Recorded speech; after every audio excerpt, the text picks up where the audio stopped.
development and operations since 2023. He brings 17 years of senior leadership experience across tax administration, finance and operations in both the public and private sectors. He has also helped drive SARS's strategic vision since 2020. Makhubu also worked with Edward Kisweta to implement the Vision 2024 strategy. The implementation of this strategy achieved revenue collections with a compounded annual growth of 7.6%, with voluntary compliance increased by 3.4 percentage points. President Cyril Ramaphosa says the leadership change reflects strong succession planning, which helps strengthen the capability of the state. Alpha Ramshwana, Eyewitness News. Transport Minister Barbara Creecy says operations on the roads ahead of the Easter weekend have already shown some positive results. Creecy says less crashes have been recorded between March the 20th and the 30th when compared to the same period last year. She made the remarks while overseeing compliance efforts at the N1 Kranskop toll plaza in Limpopo earlier today. South Africa recorded 167 road fatalities during the 2025 Easter weekend, marking a significant 45.6% decrease from the previous year. Creecy says authorities are ready to tackle fatalities during this Easter weekend. As we start this weekend, we have noted positive progress as the number of crashes and fatalities nationwide between the 20th of March and the 30th of March this year has shown a reduction compared with the same period last year. The Border Management Authority says it has processed nearly 19,000 travellers at the Lebombo border post since the start of the Easter rush. It adds that this number could rise to around 25,000 as more travellers make their way through the port today. Spokesperson Meme Mokhotsi says additional measures have been put in place to tighten security as the Easter rush gets underway. She says officials are using body cameras to monitor staff to ensure proper processing of all travellers. Mokhotsi says travellers must ensure they have valid documents to pass through the country's ports. We are also monitoring the movements in terms of, minor children that are coming into the port. It is a very big problem. We are also ensuring that they come with the relevant documents. Parents should have given permission to adults that are traveling with children that are not their biological children. So we need an affidavit for the parents. Minister in the Presidency, Khumbudzo Ntshavheni, says consumers will now be able to report fuel stations that overcharged them ahead of yesterday's price hike. Ntshavheni says a hotline is being set up for this purpose, but consumers will have to provide proof of being charged more than the regulated price. On behalf of Cabinet, Ntshavheni has once again moved to assure the country that fuel stocks are not under threat due to the war in the Middle East. South Africa imports the bulk of its oil from Angola as well as Nigeria. Lindsay Dentlinger reports. Minister Khumbudzo Ntshavheni says fuel stations that ran dry ahead of this week's fuel price hike was caused by panic buying and fuel hoarding as consumers tried to avoid paying more for fuel. Ntshavheni says this also led to logistical constraints in moving fuel from refineries. This is not the first fuel increase. Fuel increases happen continuously in the year. It's not because fuel increases are not happening because of the war. But she says government is aware of fuel station owners who attempted to scam motorists ahead of the massive price surge. We are going to publicize a number and the contact information which the complaints can then be directed to. With only 2 operational refineries left in the country, Ntshavheni says government is discussing increasing refining capacity. Lindsay Dentlinger, Eyewitness News. And in Iran, authorities have executed a man convicted of acting on behalf of Israel as well as the United States. The judiciary says the man carried out the acts during a wave of anti-government protests earlier this year. The demonstrations were against the rising cost of living before becoming nationwide anti-government demonstrations. This is the latest execution related to the protests that broke out in Iran in late December. The executions come as Iran's war with Israel and the United States in February continues. Gold is trading at $4,621.63 an ounce. The rand is at 16.97 to the dollar, 22.41 to the pound, 19.56 to the euro, and Brent crude oil is at $108.91 a barrel. In Mayton, there's been an accident on the R59 South before Heidelberg Road causing heavy delays. You can expect about a 20-minute hold up there. Traffic is heavily backed up on the M1 South between Empire Road and the Crown Interchange due to an accident at the double-decker section. And there's also queuing traffic on the N3 South between Linksfield Road and the Gilulis Interchange. And in your world of sports, get your bank cards ready because tickets for the Springboks Nations Championship test in July went on sale today. Elsewhere, the Sharks are hoping to overcome a tough Connacht side on Easter Day, and Proteas batter Rassie van der Dussen is hanging up his bat. It's a partly cloudy afternoon in Gauteng with thundershowers expected. Temperatures have peaked at highs of between 28 and 30 degrees. The top story in EWN this hour, President Cyril Ramaphosa has appointed Dr. Ngobani Johnston Makhubu as the new commissioner for the South African Revenue Service.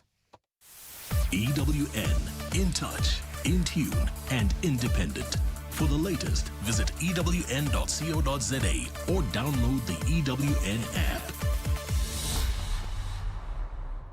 702. Live On the Prime Media Plus app. DSTV channel 856, 92.7. and 106 FM. Let's walk the talk.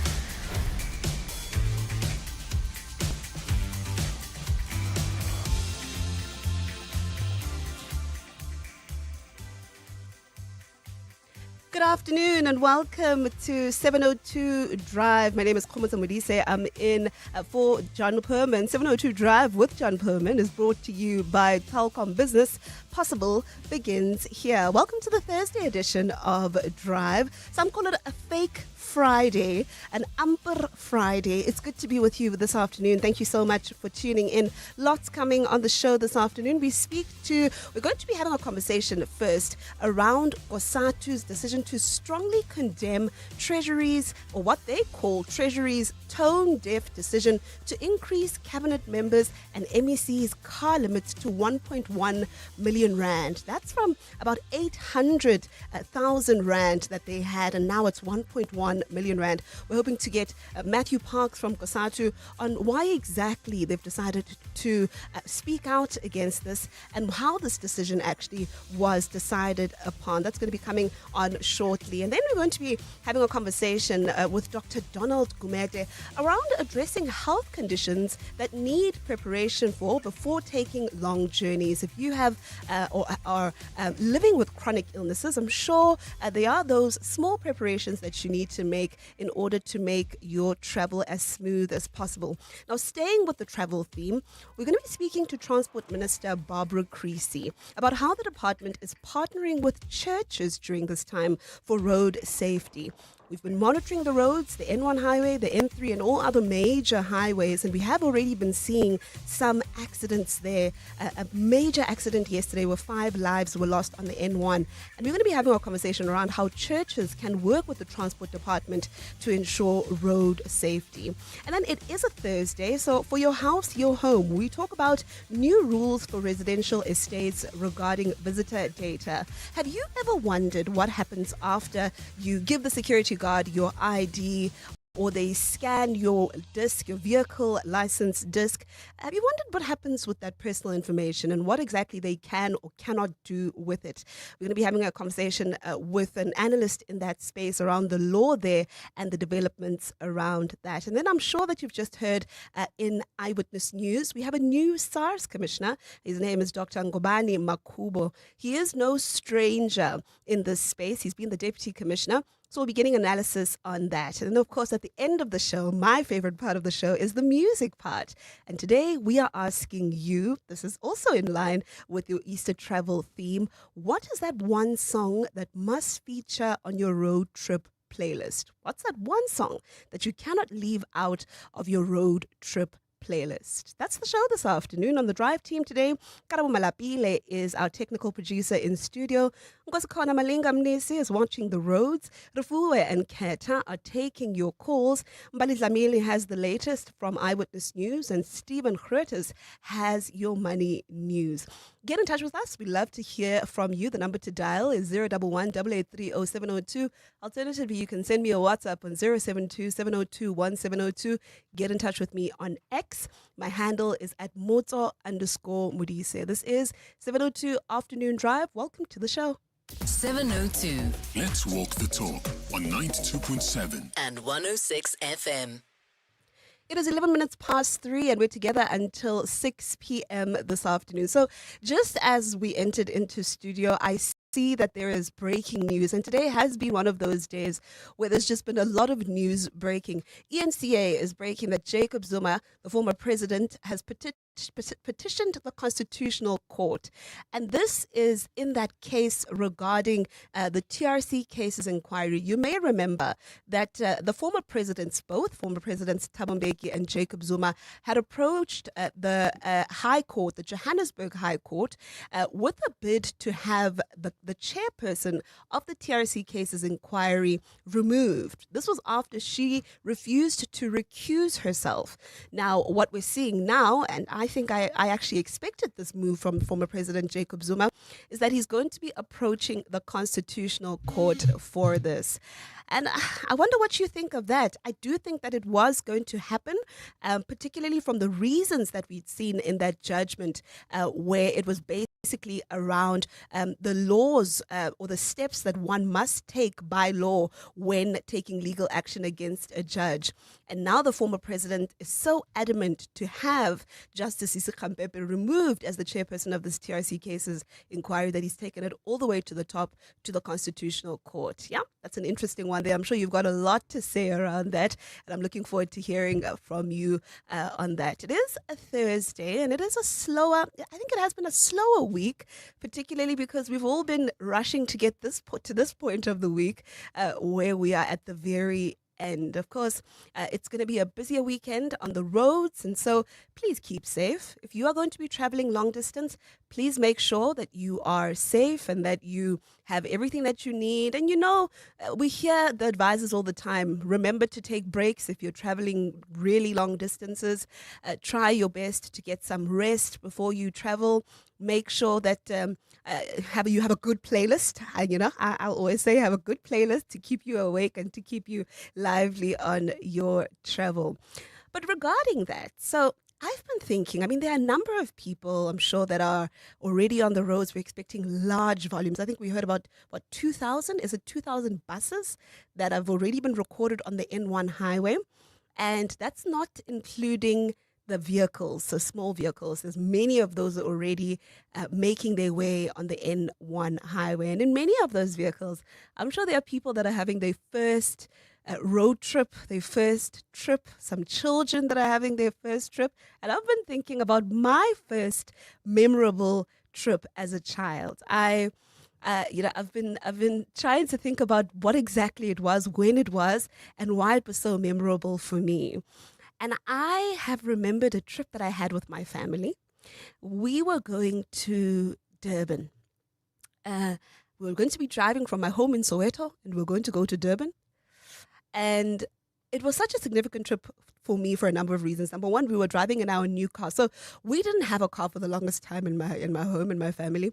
And then we got our car that wasn't a fancy or luxurious car. It was a Jetta 3, shiny blue Jetta 3 in 2006. I don't even remember when that car was from. It certainly wasn't the 2006 model.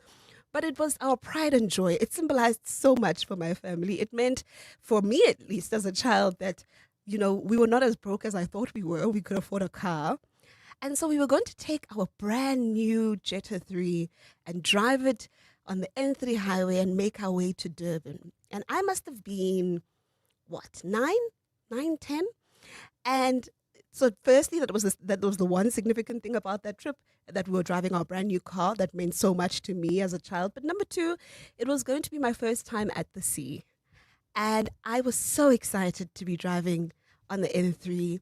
And I wasn't even thinking about all these things. The car must be in good condition. We must make sure that we are going to be sleeping in a proper place. I just wanted to be on that trip. And it was so memorable for me. And I think about that trip so fondly. And there was actually music, a song for me that kept on playing in the car on the radio. And it was this song. Take a listen. Okay, we're going to come back to it now. So it's a song that was really, really popular at that time. And it was by DJ Bongs. DJ Bongs was a big thing at the time. I'm going to play it for you, and I think many of you will remember it from the early 2000s. Rafua, good afternoon. Good afternoon, Khumuto, and the rest of the 702 family. Oh, man, I've got so many memories when it comes to that. But I think for me, the most exciting thing, because my mom would never tell, because we used to come to Johannesburg a lot because we have family this side, right? So coming from the Free State, having to come to Johannesburg, seeing all these beautiful, tall buildings. But for me, the highlight as a child was always mama making itombolo, and then the chicken. My mom is a cook, so you can just understand there's chicken, there's fruits, there's biltong, there's scones, there's cake, there's everything. And then I'd ask her, Mom, where are we going? And then she'll say to me, Uzobona, you will see. So she wouldn't tell me. But then as we get into Joburg with the big buildings, then I'm like, oh, Mama, Joburg. And then I remember she would take us to places like Old Reef City, Rand Easter Show. Yes. And I remember one particular time where I was on, I think it was the teacups where you sat with the adults. I think the teacups. I haven't been there since I was like 5 or 6. And a lot of the kids with their parents were crying. And then I was like, you know what? In my heart, I was like, I'm going to be brave. I'm not going to cry. I held my mom's hand. I was screaming. And I was having the time of my life. For me, it was just like the simple holidays. Nothing complicated. I know that we're going to eat. I'm going to fall asleep. And then the next thing you know, I'm playing with my siblings in Springs. Well, my cousins. Okay. And Nkosi, I don't really have many memories or like recollection like growing up. But like I can tell you now, when I take a road trip, and you probably know this. Yes. It has to be gospel. Yes. It just has to be. And unfortunately for people that often travel with me, they don't get the privilege of changing the genre of music. Yes, it's just yours. It's your music. I'm in charge. Listen, I do think that, those memories stay with you.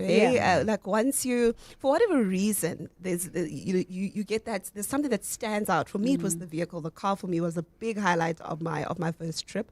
And I'm sure that many of our young ones, many of you who have kids that have decided, let's go somewhere, and maybe it's their first trip, that's going to stick with them. That's going to stay with them. And I'm sure they'll want to talk about it when they are old like me. So get in touch with us. I want to hear about your most memorable trip, particularly as a child. What's that one thing that made it so memorable for you? Was it the food? The food is also a big part of travel.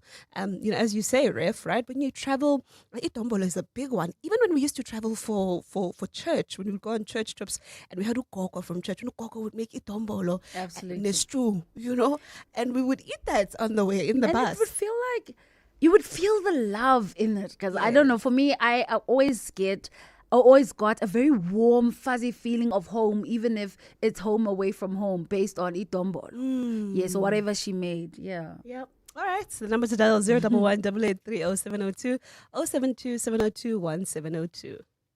For more about 702, go to primemediaplus.com.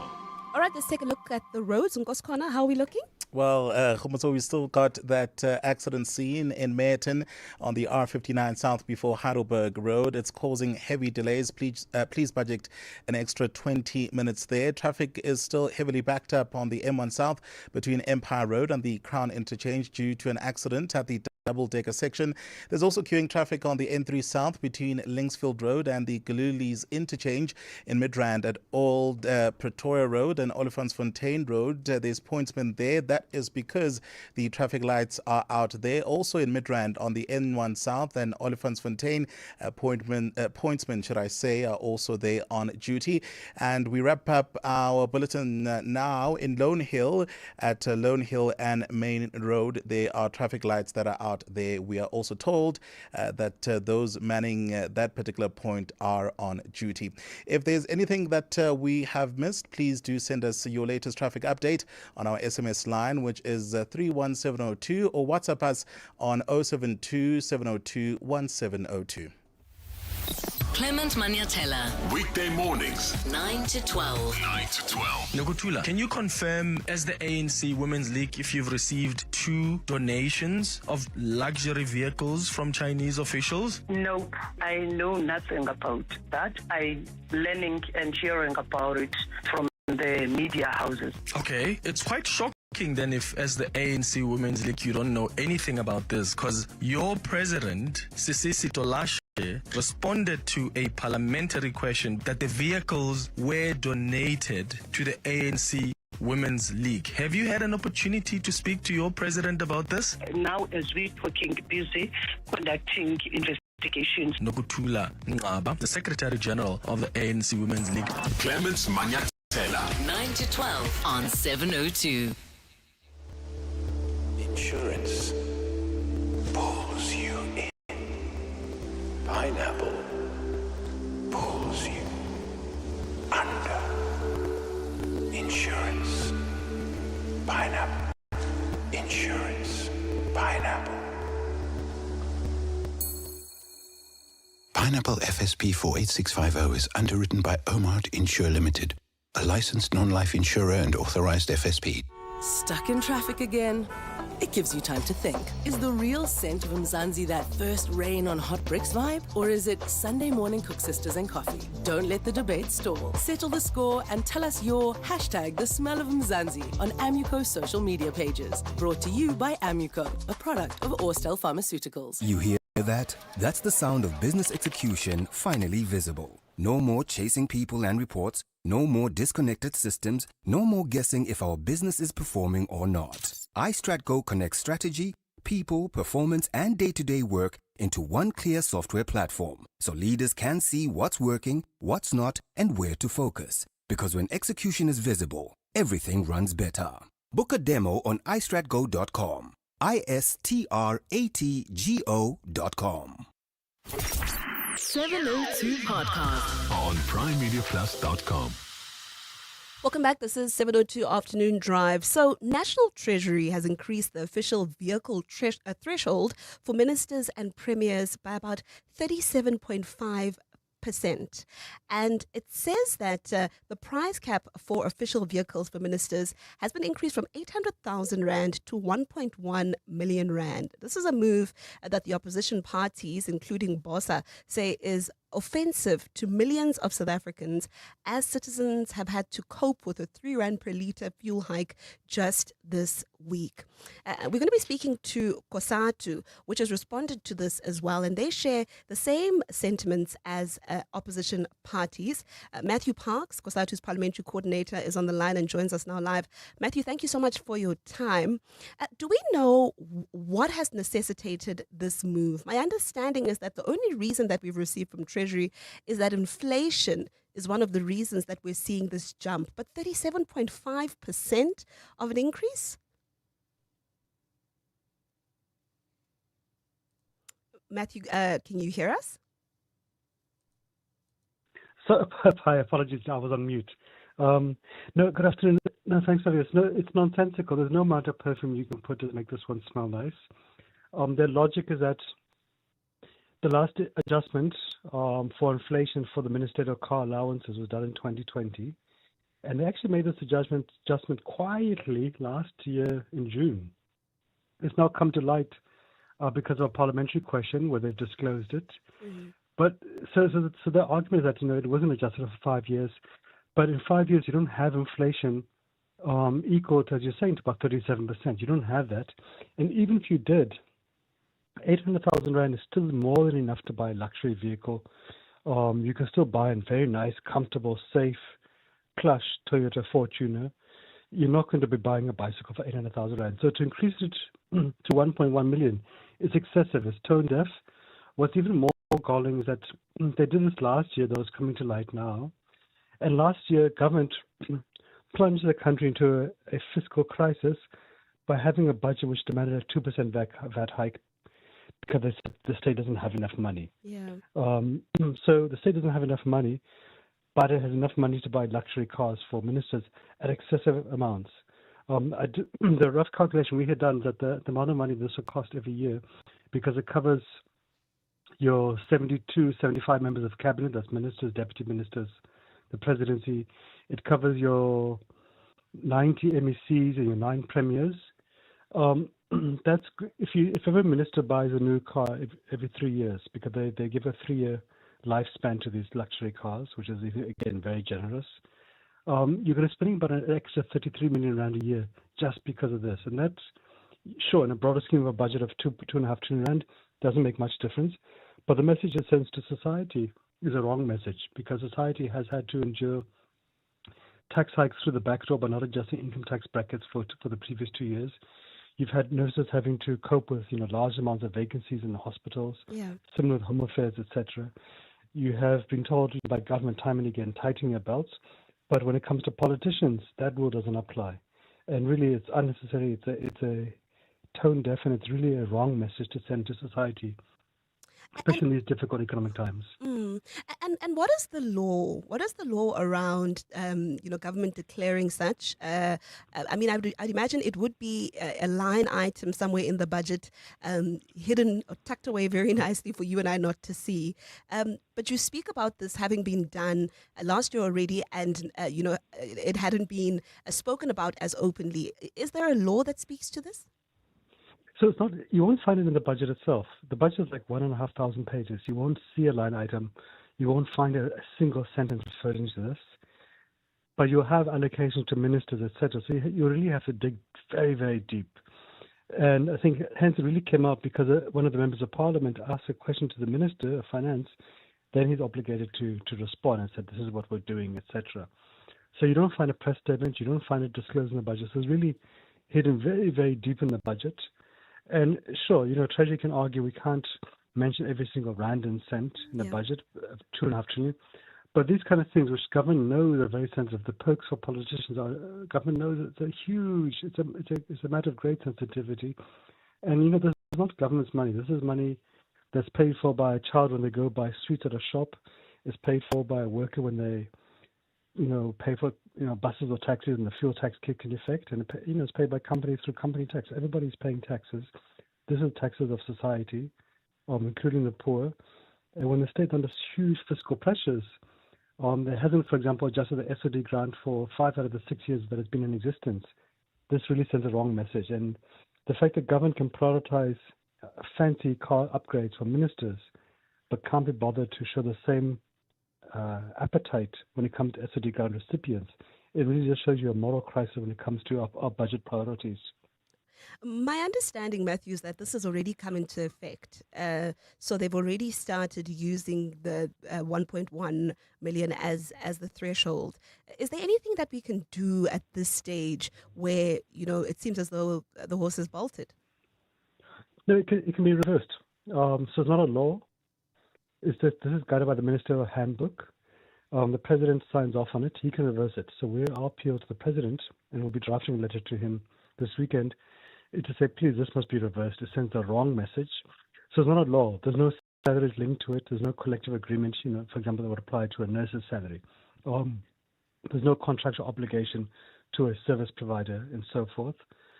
This is purely an in-house ministerial handbook. It can be reversed at any time without any legal recourse to anybody. And the ultimate power for such matters belongs to the president. Sure, Treasury might be the one, drafting it and publishing the government gazette, but the ministerial handbook is a president's decision. And irrespective, he is the head of state and head of government, and we would think it'd be appropriate for him to really call Treasury to order and say this is just unacceptable. Government is asking society to make many sacrifices, to tighten the belts, to go through painful moments.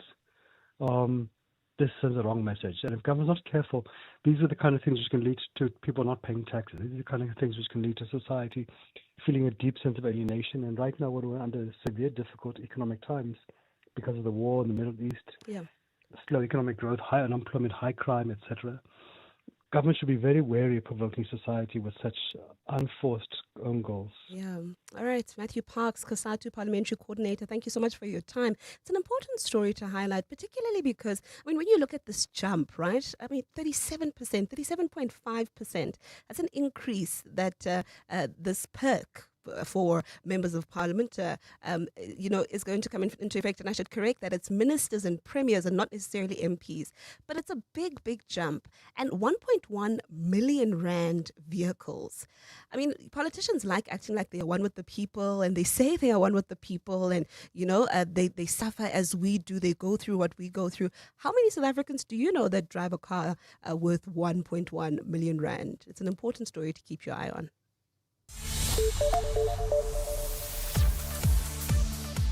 It's a little after 3:30 and Mbali Zamin is standing by with your news headlines. Good afternoon. Thanks, Khomoto. A very good afternoon. Trade Union Federation COSATU has slammed Treasury's increase of the official vehicle cap for ministers and premiers from 800,000 rand to 1.1 million rand. COSATU says the move is tone deaf and an insult to struggling South Africans. The union also says it also contradicts ongoing austerity measures. This follows Finance Minister Enoch Godongwana's response to a parliamentary question in which he defended that increase.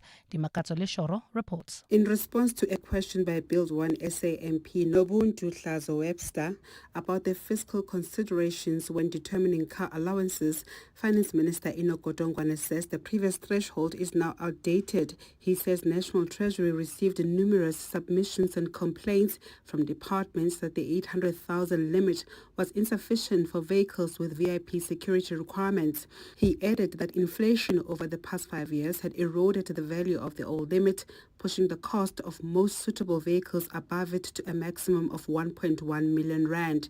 But COSATU's Matthew Parks has called the move tone deaf and an insult to struggling South Africans. This callous decision by Treasury highlights a budget priority and morality crisis affecting the state, where 4 billion rand is allocated to provide bodyguards for politicians, but only 3 billion can be found for small business development. He's called on President Cyril Ramaphosa to reverse the decision. Dimakatso Leshoro, Eyewitness News.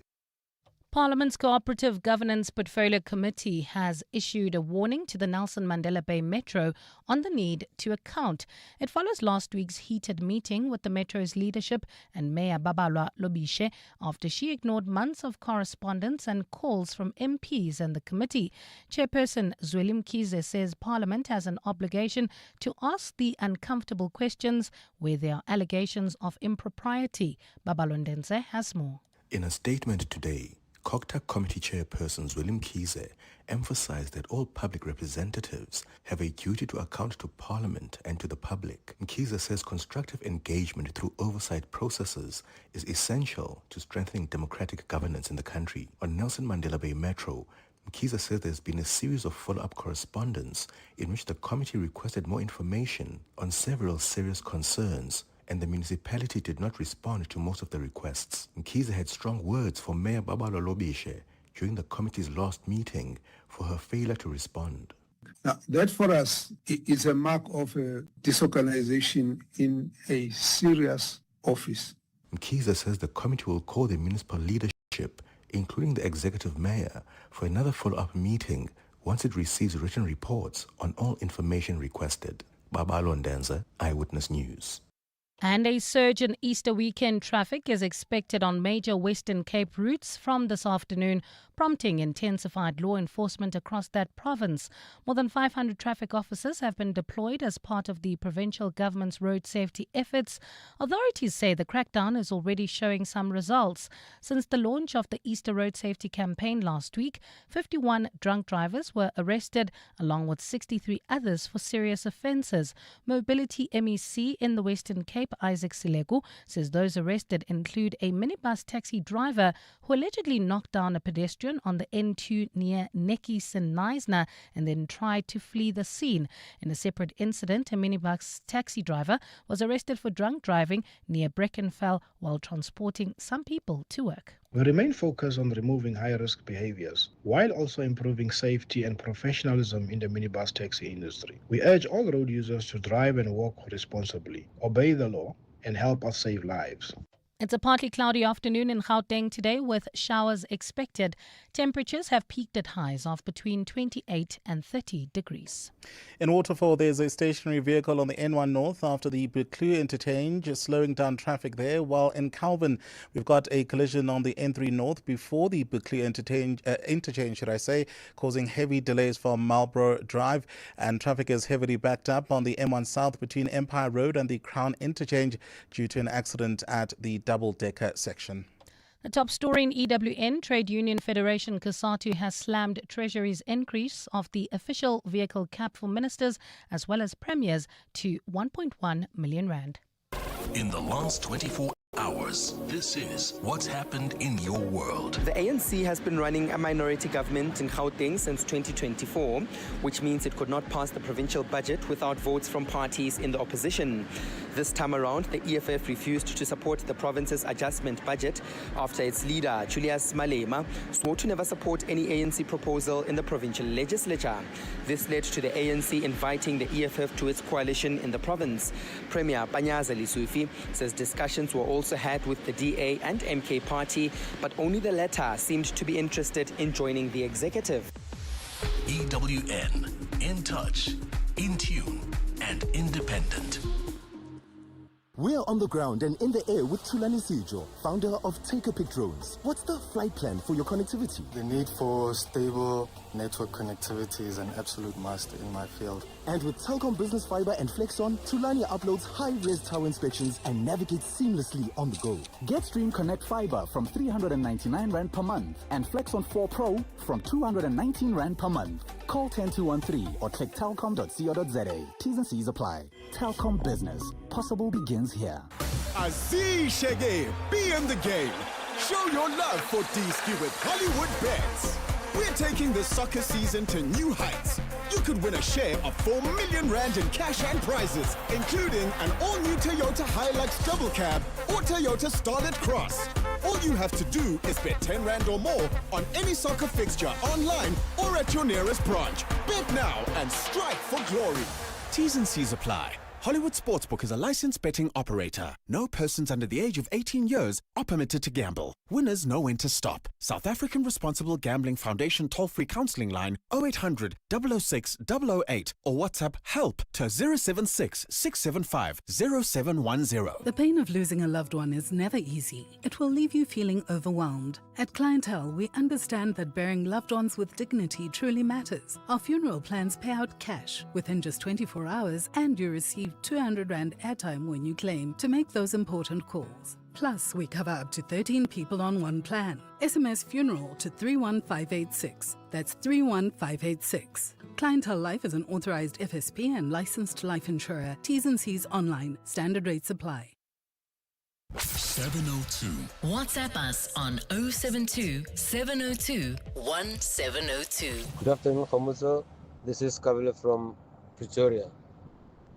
Listening to you guys just confirms one thing, that one is very old now. In 2006, you were a child of 9.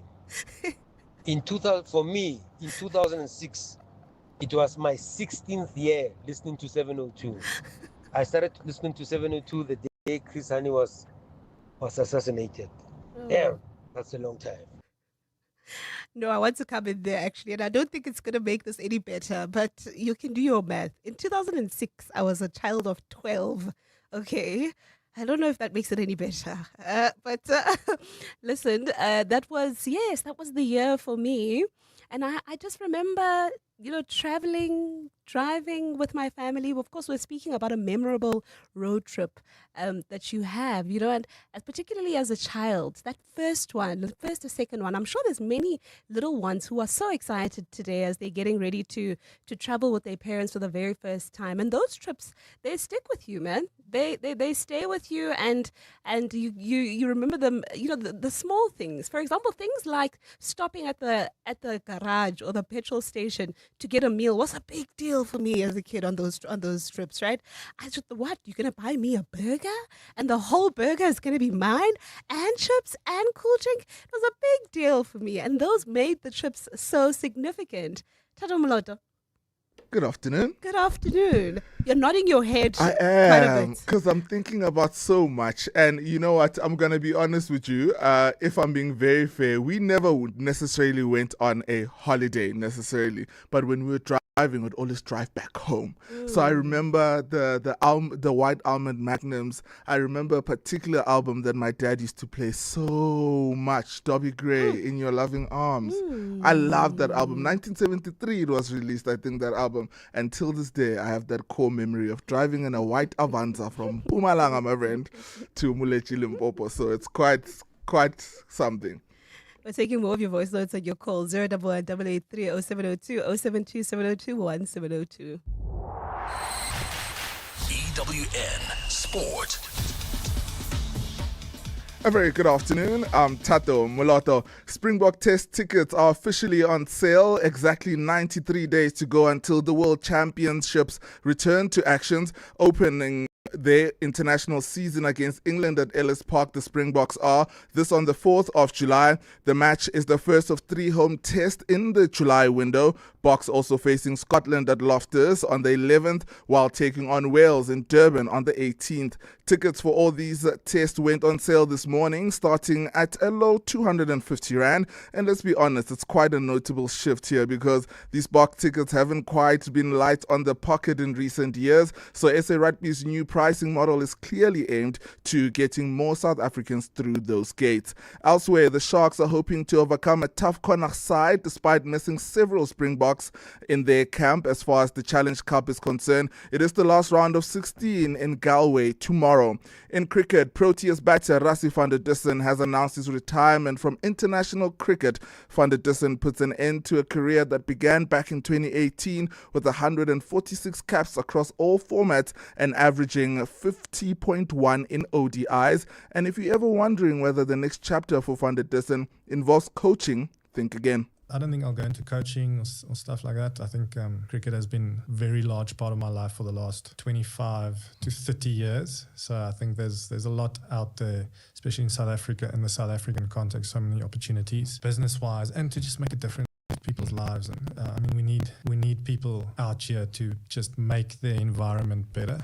In football, no easing into it for Roberto De Zerbi. Straight into the fire. The man is the new Tottenham boss and has just 10 days to get Spurs up and running before Crunch Premier League clash away to Sunderland. And here's the reality. No league wins this year for Spurs and they are hovering just a point above the relegation drop. De Zerbi's message to fans seems pretty straightforward. He's not here for a quick fix, but rather here for a long haul. And I mean, the man did get a 5-year deal after all. I'm very happy to stay here with you. For me, it's a very honor and very proud to be your coach. I want to give my best. I want to stay for a long time in this big club. Tato Muloto, Eyewitness News Sport. EWN Traffic. Let's take a look at the roads. I do see that there's a lot that's busy on my TV screen. Nkoskhona, how are we looking?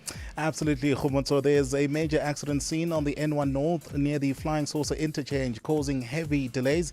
The N1 South is also backed up as a result of that accident scene. Traffic is heavily backed up on the M1 South between Empire Road and the Crown interchange due to an accident at the double-decker section. In Waterfall, there's a stationary vehicle on the N1 North after the Buccleuch interchange, slowing down traffic there. While in Calvin, there's a collision on the N3 North before the Buccleuch interchange, causing heavy delays from Marlborough Drive. Traffic lights are out in Ilovo, at Corlett and Oxford. We're told that the pointsmen are on duty there. In Douglasdale as well, at Douglas and Witkopen Road, traffic lights are out there. Those manning that particular point are also on duty.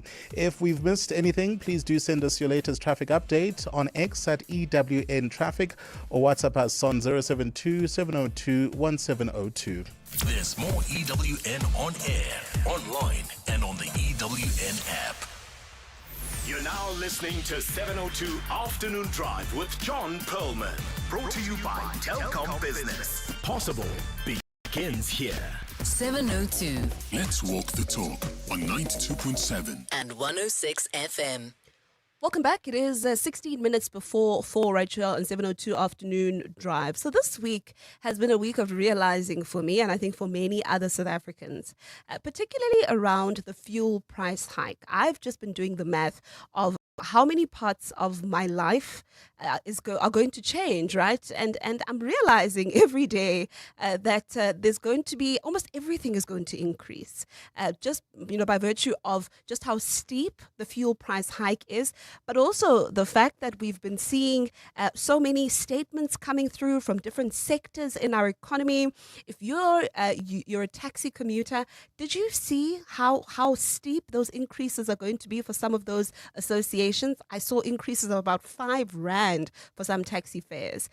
And one of the sectors of our economy that's likely and bound to see an increase is the construction space. In fact, the construction sector is warning that the latest fuel price increase could seriously threaten infrastructure development and project delivery in the country. That means we're likely to see some delays in some projects as well. This week, we saw government announcing short-term relief measures after petrol increases of about 3 Rand per litre and diesel by more than 7 Rand per litre. Now, we do know that we're hoping to see a lot more relief in the next few months, because we heard from Finance Minister Enoch Godongwana that we may see that levy being reviewed every month. But what does this mean for the construction space as well? Let's speak to Carlo Peterson, who's our EWN reporter who's been watching that story. Carlo, good afternoon. Thank you so much for your time. Good afternoon, Humotso. So what exactly is the construction sector saying about how the fuel price is going to be affecting them? Where exactly are we expected to see increases in that space? Yes, so today we spoke to the Construction Alliance South Africa, which represents the country's construction industry. And what they're saying is they are warning that the fuel price increase could have serious knock-on effects across the sector and the wider economy. This means that roads, housing, schools, and public works projects could become more expensive, slower to complete, or even financially unviable. They're saying that fuel prices don't only affect people at the pumps, they push up the cost of transporting materials, running heavy machinery, and delivering infrastructure projects. Now, many construction contracts, they say, were not designed to handle sudden global cost shocks, such as those caused by international conflicts and unstable oil markets. And they are warning that if these rising fuel costs are not managed properly, they could lead to project delays, disputes between contractors and clients, and uncertainty over whether projects can be finished on time and within budget. And Carlo, do we know that, or if it's going to be projects that are government projects, or if they're going to be private sector projects, or is this just across the board? Well, as we know, what we know is that these projects are across the board, Humotso. They have sought to seek a solution to deal with this, and they are calling on government, municipalities, developers, contractors, consultants, and financiers to work together more closely. They want to better plan for cost increases, earlier tracking of expenses, and fairer sharing of risk when costs rise beyond their control. All right. And do we know when they're expecting to start seeing these increases? Is it almost immediate now that we've already seen the increase in the petrol price? Yes, it seems like it's going to be immediate. We know that some of these projects are ongoing, so we're likely to see those impacts happening quite soon. All right, Carlo Peterson is the EWN reporter, has been keeping an eye on that story. Thank you so much for your time. It makes me worry a bit because there are some construction projects in my area that I've been keeping an eye on. There's the Rea Vaya bus terminals across the city that some of them have been completed. I think some in Sandton have recently been completed, but there are some that are still being constructed. And there's a number of projects actually in my area also in Johannesburg that I've been monitoring quite closely. And I wonder how that's going to be affected now that the construction sector is saying, that the petrol price is going to affect them. But I do think that we were expecting this to happen. We know that transport logistics are going to be far more expensive, material supply, because that's going to be factored into the ultimate price of supplies or of material. So we were expecting this to happen. I think for me, what's really shocking and surprising is how we're seeing it happen almost immediately. For more about 702, go to primemediaplus.com. So the theme of the show this afternoon is around Easter travel, and that's because I'm sure many of you are listening as you're preparing to travel, or some of you have actually started embarking on your journeys.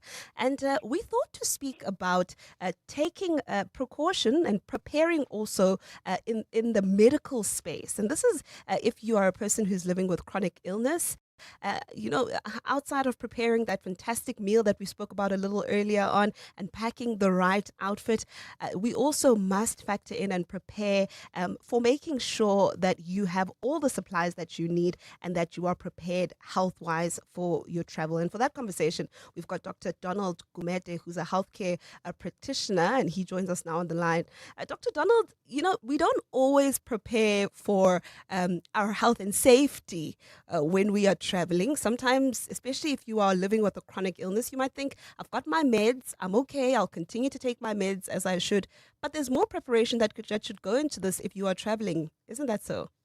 Yeah, it is very true. So, first and foremost, I would like to greet you and all the listeners who are actually listening at this point in time. Yeah, I'm going to categorize this issue into 5 categories, but we'll run through them quickly, and because they're very important, all of them. So the first one is the diabetes. So diabetic people, they suffer a lot, and many people don't even realize that, especially those who are taking insulin. So their insulin must be in a cooler box, in a cool space. Imagine they have to prepare for that when they travel. And if they are traveling, if their lunch is on the road, they still have to inject themselves before they take the food, because sometimes they take the injections 3 times a day. So it's very critical that they pack their needles safely and also put them on the storage so that they don't get spoiled, because when they get spoiled, they are not effective anymore. And again, this is not only for Easter or holiday stuff. They have to adhere to the principles that we're discussing now throughout, because also if they don't take their medication properly, they tend to be thirsty very often. Now they take lots of liquids. It means if you're traveling with them, every filling station, you have to stop because they need a bathroom. So to avoid that, if the sugar is well controlled, they won't suffer from any of those things. Number 2 is your epileptics. We underestimate this. We have got many people who are epileptic, and if they are not controlled, imagine you're driving good speed. There is also driving, or she's also driving good speed, and she gets into an epileptic fit. Then you're going to get a massive accident. It's not caused by the person, but it's caused by the negligence to take medication. And we lose life as easily as that. So we need to actually, as families as well, encourage our people who are on epileptics to take medication and make sure that they adhere to it, and they see that they are healthcare professionals before even they take long trips, and make sure that they go for regular checkups to make sure that they don't have this epileptic fit. Yeah. The third category is the sighted ones. I call them myopics, the short-sighted people who can't see very far. They become dangerous because if they have to overtake, they can't see far, they see near. Now they actually pose another danger to the society or to the road users or other fellow road users. So please make sure that you see your eye doctors to check you and make sure that you are actually able to drive safely and protecting yourself and protecting the public as such. The fourth one is your prostate is mainly men. Guys who have prostate, usually over 50, they tend to have problem with their urination or going to the toilet frequently because their urethra is compressed by the prostate, so the urine does not go out smoothly. So they need to see their doctors as well, because if they don't, they would also become like diabetics. So every filling station, they'll want to go to the restroom, and then they can't even empty their bladder completely. And then before you get to the next filling station, they will want to actually empty again. is drips and drops. So they must be actually be looked after and be given their medication, because there is treatment for that condition. They don't have to live that way every time. And then the last one is your alcohol and substance abuse people. These groups, they are very negligent because it's self-harm, to be honest. There's nothing medical about it.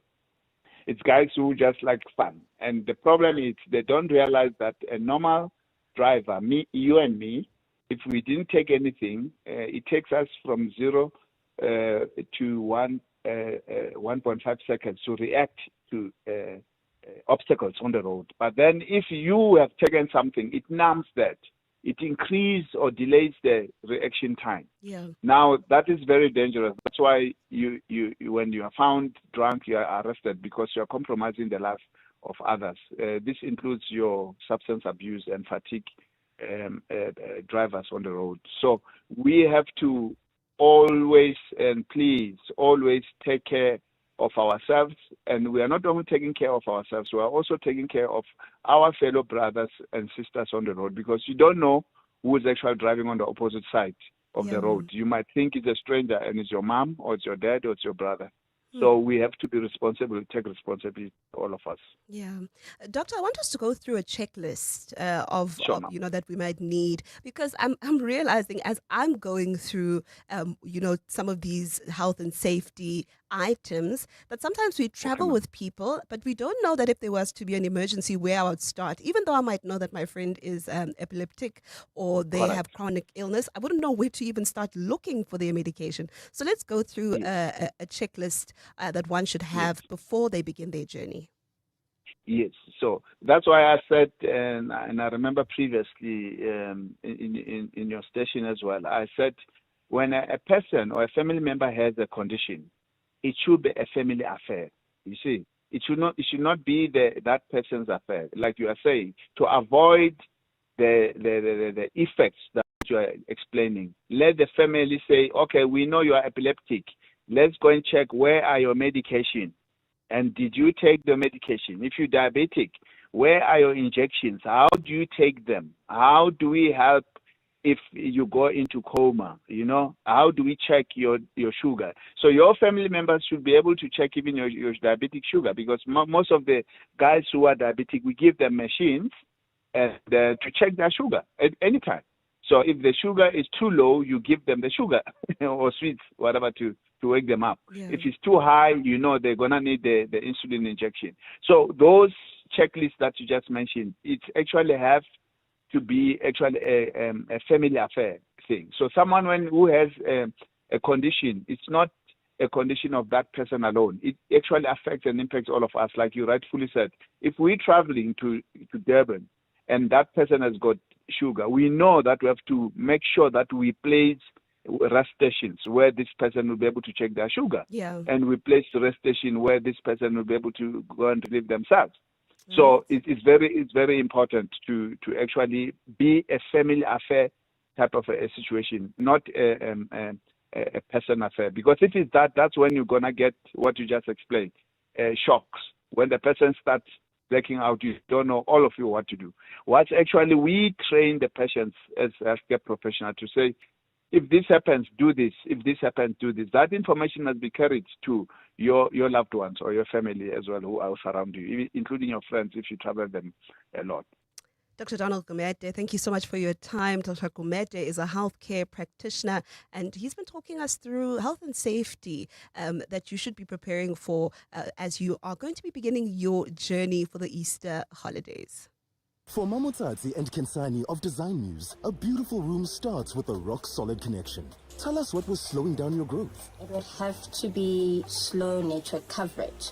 Now, Telkom Business Fiber lets the team process large renders while the landline keeps supplier calls coming in. Get Call Light Fiber from 655 Rand per month and unlimited VoIP 1 from 99 Rand per month. Call 10213 or click telkom.co.za. T's and C's apply. Telkom Business. Possible begins here. Evolution doesn't wait. Introducing the Changan Uni S. Unexpected, unmistakable, uncompromising. Engineered to a higher standard, unlike anything in its class.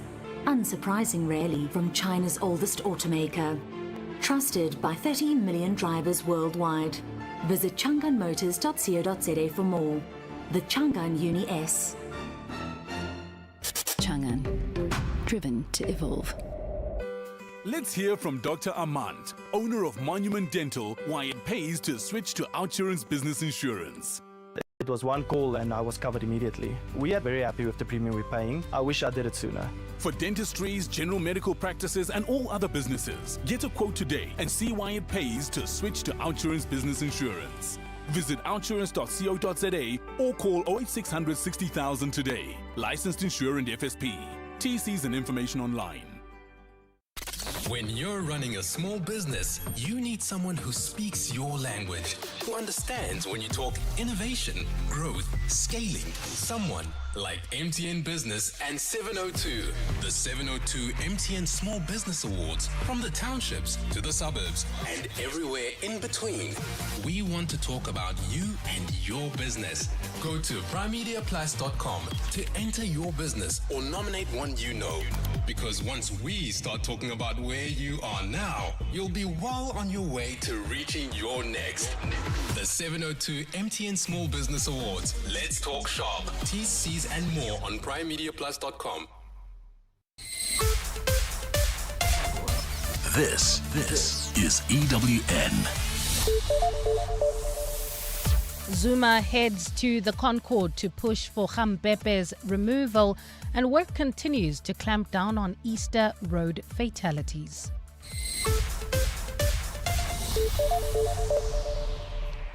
Good afternoon, I'm Bali Dlamini. Former President Jacob Zuma has launched an urgent application in the Constitutional Court challenging a High Court ruling that dismissed his bid to remove Judge Sisi Gambepe as chair of the TRC Cases Commission. Zuma's court action was dismissed by a majority decision of the full court because he didn't follow due process prior to bringing the application. In the court papers, Zuma argues the matter is inherently and extremely urgent and has petitioned the Apex Court for direct access. President Cyril Ramaphosa has appointed Dr. Ngobani Johnston Makhubu as the new Commissioner of the South African Revenue Service. Makhubu takes over from Edward Kieswetter, who leaves at the end of the month. His appointment follows a unanimous recommendation by a panel set up by the Finance Minister. The announcement comes just a day after SARS reported a record 2 trillion rand in revenue for the 2025-2026 financial year. Alpha Ramushwana reports. Ngobani Makhubu has been SARS's Deputy Commissioner for Taxpayer Engagement and Operations since 2023. He brings 17 years of senior leadership experience across tax administration, finance and operations in both the public and private sectors. He has also helped drive SARS's strategic vision since 2020. Makhubu also worked with Edward Kieswetter to implement the Vision 2024 strategy. The implementation of this strategy achieved revenue collections with a compounded annual growth of 7.6%, with voluntary compliance increased by 3.4 percentage points. President Cyril Ramaphosa says the leadership change reflects strong succession planning, which helps strengthen the capability of the state. Alpha Ramshwana, Eyewitness News. Transport Minister Barbara Creecy says driver behaviour still accounts for 80% of road accidents in the country. She says this highlights the need for greater road safety awareness as well as responsibility. Creecy made the remarks while overseeing compliance efforts at the N1 Kranskop toll plaza in Limpopo today. She says authorities are ready to tackle fatalities during this year's Easter weekend. The minister says police have already made several arrests of motorists found to be breaking the law. Unfortunately, more than 500 drivers have already been arrested for drunken driving. 14 drivers have been arrested for excessive speed, and 93 pedestrians have been arrested for walking and crossing highways. Minister in the Presidency, Khumbudzo Ntshavheni, says consumers will be able to report fuel stations that overcharged them ahead of yesterday's price hike. Ntshavheni says a hotline is being set up for this purpose, but consumers will have to provide proof of being charged more than the regulated price.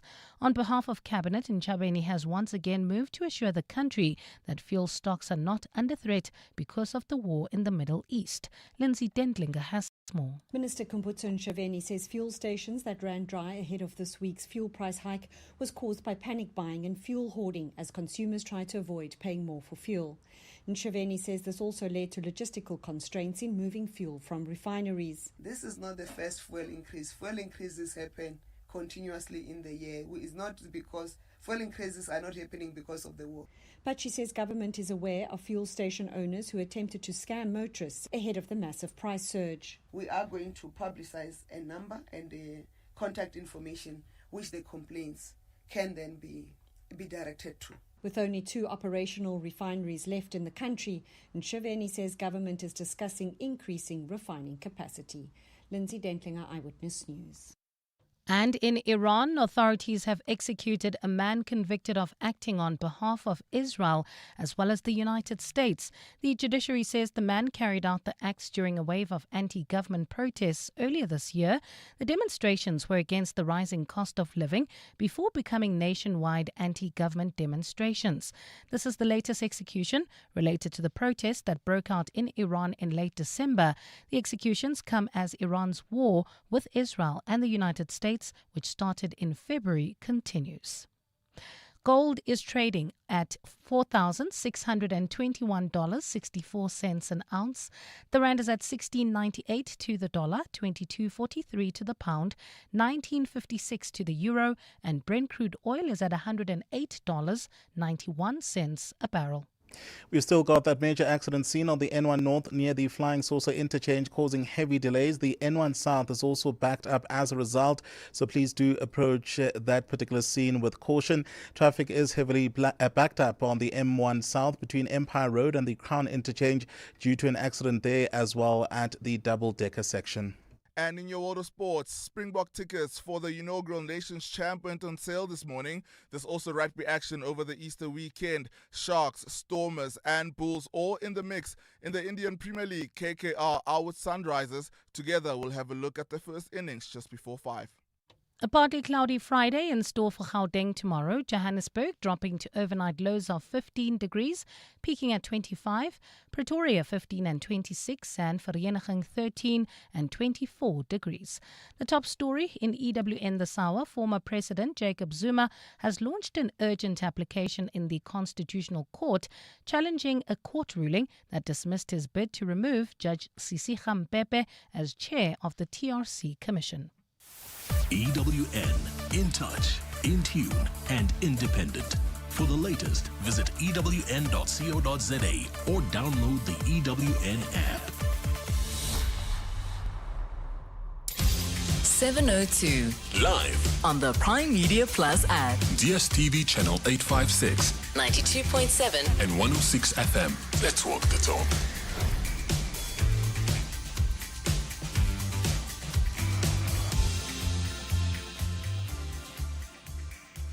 Welcome back. This is 702 Afternoon Drive with me, Khomutso Modise, 8 minutes past 4 right here on 702. Thank you so much for tuning in. Thank you so much for choosing us this afternoon. There's quite a bit that's coming in the next hour. We're going to be having a conversation with Transport Minister Barbara Creecy. This is around road safety during the Easter period. As you heard in the EWN bulletin, there's already data that's out around fatal crashes, and comparisons have already been made, to the same period last year. And I want to find out more about the data that's now been made available. But also, it's interesting to hear how the Transport Department is partnering with churches during this time. They've decided to engage churches because we're seeing a number of pilgrimages. Of course, a big one is the trip to Moria that many ZCC members are making at this time of the year. So we'll speak to Minister Creecy about that partnership with the churches. And then we'll also have have a conversation around SARS and the appointment of a new SARS commissioner this afternoon. I mean, this is a man who's not new to the SARS at all. He is a former deputy commissioner. So we're going to be getting a bit of analysis on that. It sounds to me like this is a way for continued legacy. And then I'm looking at my TV screen, and a little earlier on I spoke about how today feels like it's a day of breaking news. Well, it's flashing on my TV screens in studio here that Sergeant Fanny, who's been testifying at the Madlanga Commission, has had his house raided this afternoon. In fact, there have been visuals that I think are from the house on ENCA a short while ago. Sure, I mean, couple that with what's been happening now with former President Jacob Zuma escalating his bid to the Constitutional Court. What an afternoon we are having. So this is what's currently going on. And I want to hear from you. I'm sure you want to weigh in on that. The number to dial is 011 883 0702 072 702 1702. 702. WhatsApp us on 072 702 1702. I've also got some advice for travellers. Seeing as petrol stations are running dry for petrol and diesel on major routes, make sure you pack in enough water, a sleeping bag, a portable toilet, food. You might just be stuck on the side of the road, unable to commute further, and you won't be able to call an Uber because guess what? There ain't going to be petrol. And this is not fear-mongering. This country doesn't plan anything. We've gone from power shedding to water shedding. Very soon the sewage plants, we know only 3% work. So South Africa, welcome to your new reality. Take charge of your country. Make sure you vote these people that are ruining your country out of power in the local elections. Do something useful. Good day, guys. I think we are being held at ransom here, more especially by the Santaku Association, the taxi industry. Remember when our petrol was around 26 rand. They adjusted their taxi fares by 2 rand, by 5 rand, 4 rand, you name it. And then it went down from 26 up until we reached 20 rand something. But did they ever go down from that? But now it's 23 rand. All of a sudden they're negotiating amongst themselves. They want to increase it again, whereas we are still around 23 rand. Icon. You see, that's my thing about the increases when it comes to the taxis, right? That whenever we see an increase in fuel price, we'll see the increase happening across the board. We've seen buses also having that increase. We saw with Fly Safair a few weeks ago where they had started and they had to have an increase kick in as well in that space. But oftentimes when there's a decrease, then you would see other sectors, so to speak, or other players, even in the transport sector, factoring in the fact that there's been a decrease. But the taxis never drop their prices. They never do. In fact, when they start and they say, listen, the fare has gone up from 19 to 25 rand or 19 to 22 rand, petrol will come down 3 times and the taxi fare will stay the same. Am I lying? I think that's the case. Yeah, goodness, but I mean, we stand to be corrected. But I've never experienced an instance where the taxi industry lowered their prices. Yeah, when they say taxi now, the fare is coming down. It's coming down. I've never heard it before. I've never. Yeah. I've never. And I think this is an important conversation to have with the likes of Santaco around regulation, Also, I mean, who decides? Because what I've seen, especially with the increases in fare, right? You will see each association, so to speak. They will have, 5 rand. They'll decide, no, we're going up by 5 rand. And then another association will say 7 rand. Another association will say 12 rand. Is there regulation around this? How does it work? What do they factor into their prices? All of that is so fascinating for me. But I also think when you look at the different taxi associations making different proposals in terms of the fare hikes, I know for one, the National Taxi Association is proposing about 2 rand to 4 rand. Given the current developments, I suppose it also speaks to perhaps the distance. So, because they cater for different destinations. So I don't think it would be a uniform fare price increase. But I suppose, as you said, it would be interesting to hear from them how they actually get to determining the different adjustments. All right. Thank you for your voice notes on that. EWN Traffic. Goskana? Yes. Yes, how are the roads looking? We're dealing with a number of accident scenes across the province. Let's start off with that major accident scene on the N1 North. That's near the Flying Saucer interchange, causing heavy delays. The N1 South is also backed up as a result of that scene. Traffic is also heavily backed up on the M1 South between Empire Road and the Crown interchange due to another accident there at the double-decker section, to be precise. In Calvin, there's a collision on the N3 North before the Buccleuch interchange, causing heavy delays from Marlborough Drive. After the Buccleuch interchange as well, we're also seeing some pressure there, so please do proceed there with caution. In Meyerton, there's been an accident on the R59 South before Heidelberg Road, causing heavy delays.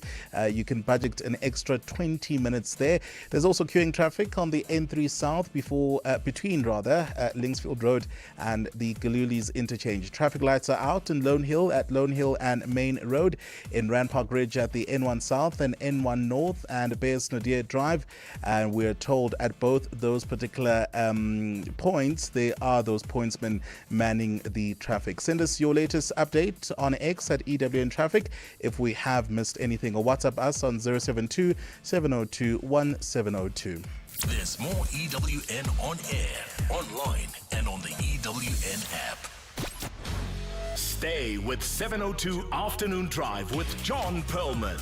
Brought to you by Telkom Business. Possible begins here. 702 Podcast on primemediaplus.com. So we're all keeping a close eye on the roads this weekend, and that's because we are expecting the volumes to increase quite a bit. In fact, I understand that a short while ago, earlier this afternoon, there had been that data that came through that about 2,000 buses have made their way on the N1 highway towards Moria. And the Transport Department says preliminary data already suggests that there's been a reduction in fatal crashes. This is in comparison to the same period last year. The department says it's been engaging churches as well during this period, and this is for obvious reasons, because we know that a lot of the travel that's happening is for religious reasons. Minister of Transport, Barbara Creasy, is on the line, and she joins us now live. Minister, good afternoon. Thank you so much for your time. Good afternoon, and greetings to all your listeners. Minister, I just want to start with the data that you've already given now. It was interesting for me to hear these numbers. I mean, I see that there's a decrease from about 306 fatal crashes to about 255 fatal crashes this year. But this data is coming before the end of the Easter weekend. Is this data that's been collected, it's preliminary data and not necessarily from the entire, or in comparison to the entire weekend? This data is from the period 20 March to 30th of March, and the decrease is in relation to the same period last year.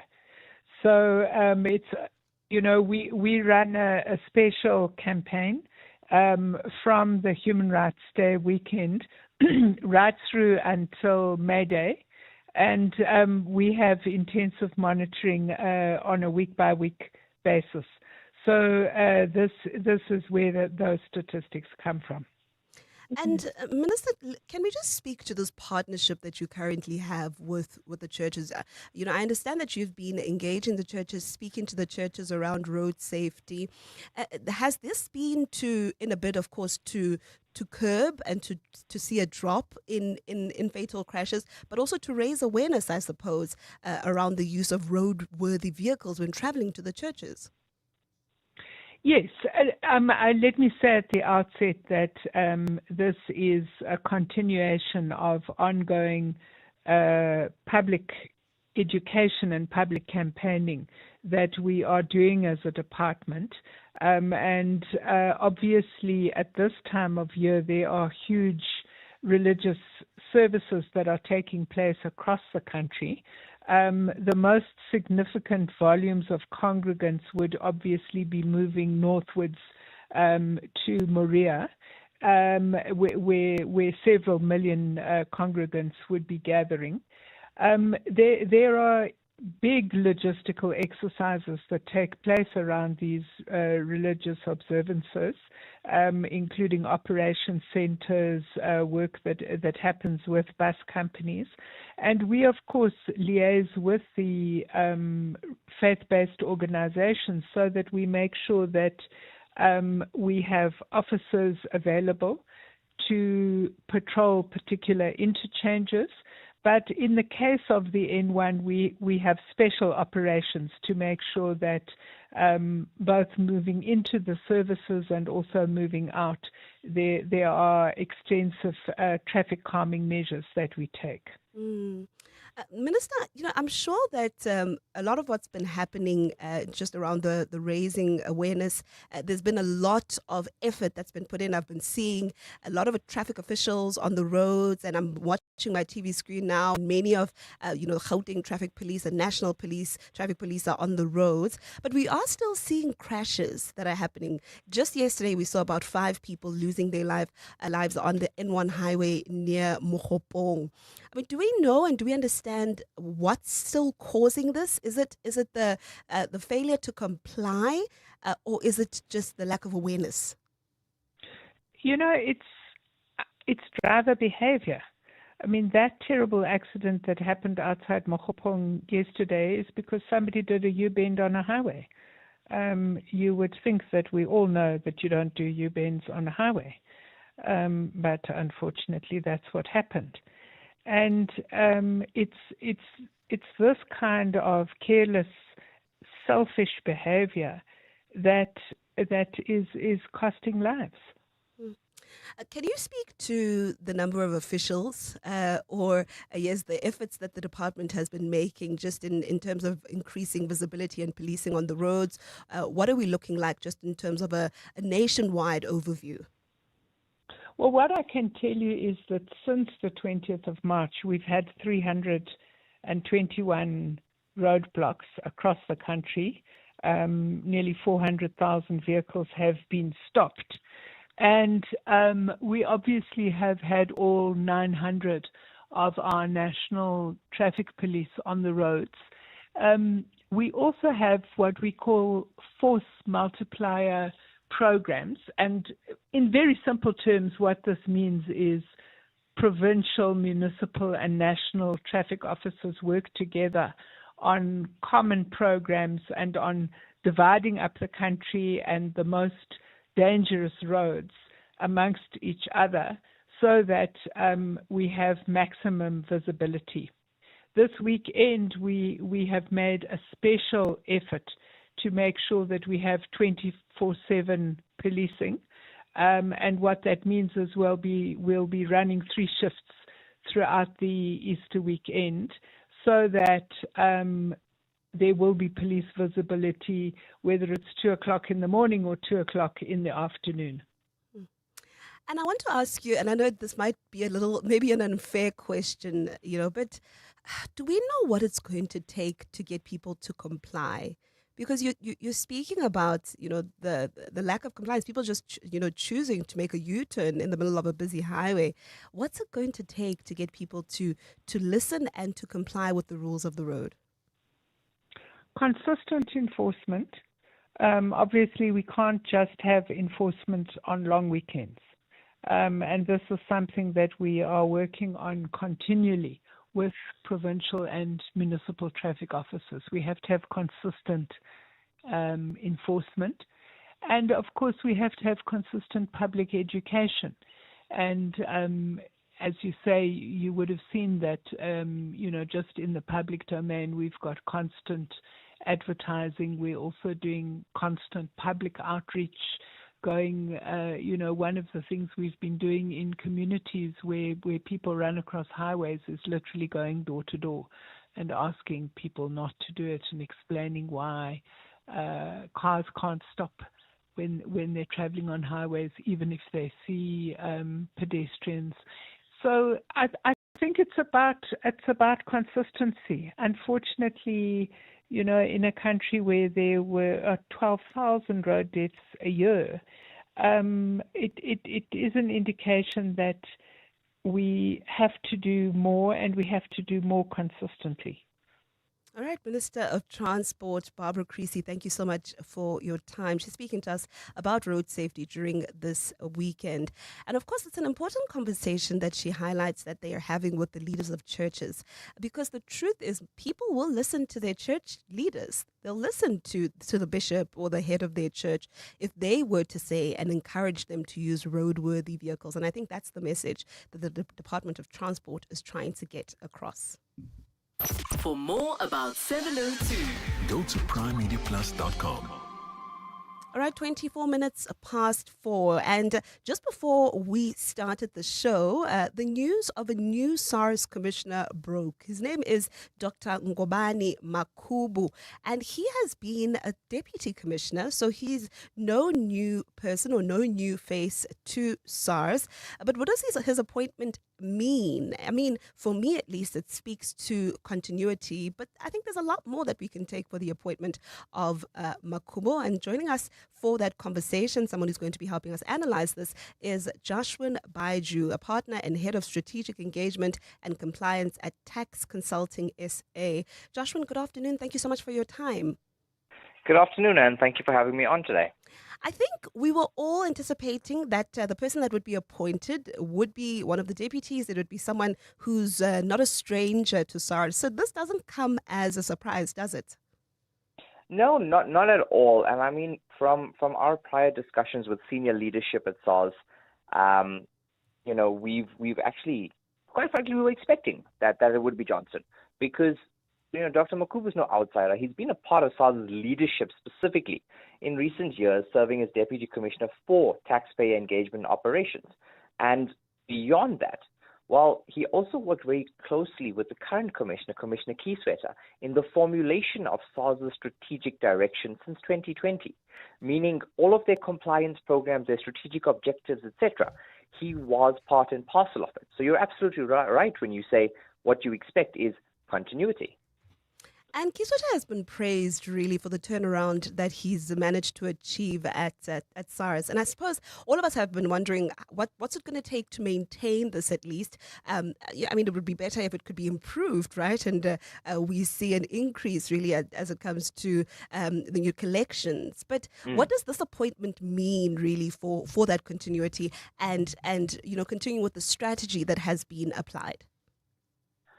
So, well, one, it is a strategic move, right? Let's be honest. And any sort of major leadership shift at SARS could influence the future of tax administration. Well, what this means for taxpayers is, one, it signals continuity, two, improved efficiency, and three, a continued focus on compliance in the years ahead. And the reason I say that is because when you look at SARS's statistics, and especially their record 2 trillion in collections, while a solid increase there was actually from SARS's targeted compliance programs, which year on year yielded an additional 12.4 billion from last year, coming in this year at 316.39 billion in additional compliance revenue, which is collected through these compliance programs. If we compound that with SARS's Modernization 3.0 and their use of data-driven insights, analytics, transactional reporting, etc., what we anticipate is that we are going to have a revenue authority under the guidance of Dr. Makubu that will continue to improve and enhance not just their systems, but also taxpayer treatment. And in the words of Kisweta, tax should just happen. And what should Makubu be prioritizing? I mean, of course, you highlight that a record 2 trillion rand in collections, but also, I suppose, we keep speaking about a list of priorities. What exactly should he be prioritizing in his time? Well, I mean, one prioritization is always the collection of tax revenue. I mean, it's literally SARS's mandate. But if we look at our current tax buoyancy sitting at 1.7, well, we're highly buoyant. So prioritization is dependent on who you ask. But one key item that is being prioritized is the increasing of the voluntary compliance index, because that has, since the implementation of Vision 2024, increased by 3.4%. And that is a case of taxpayers now, because of system upgrades and basically their tax user experience being more streamlined, now voluntarily coming forward to be compliant, to pay their taxes instead of kind of hiding in the shadows. And I think that is a win for the Revenue Authority. All right, Joshua Baiju, thank you so much for your time. He's a partner and head of strategic engagement and compliance at Tax Consulting South Africa. EWN Business. It's time for business. Steve Oval, good afternoon. Achimotso, good afternoon. We've got a new tax boss. Commissioner, yes. And I mean, in a way, the perfect inside appointment, right? So, and which is what you want, by the way. Yes. Deputy Commissioner before. The panel, we understand, unanimously nominated him. I don't know if the panel looked at anyone else. Let me just be the cynical guy in the room. I mean, sorry. Yes. And then he's got a PhD in leadership from the University of Pretoria. Yeah. So, I mean, certainly seems to be the guy. And this is what the Auditor General's done so successfully. The deputy becomes, and so hopefully this is where SARS is going. The main story, of course, higher oil prices because of Trump's speech last night, in which he basically said that he's going to keep attacking Iran. So all the trading we saw yesterday has kind of been wound back. The JSE All-Share down 1.27%, 115,121 points. Financials down 1%, industrials down 1.3%, and resources down 1.5% on the day.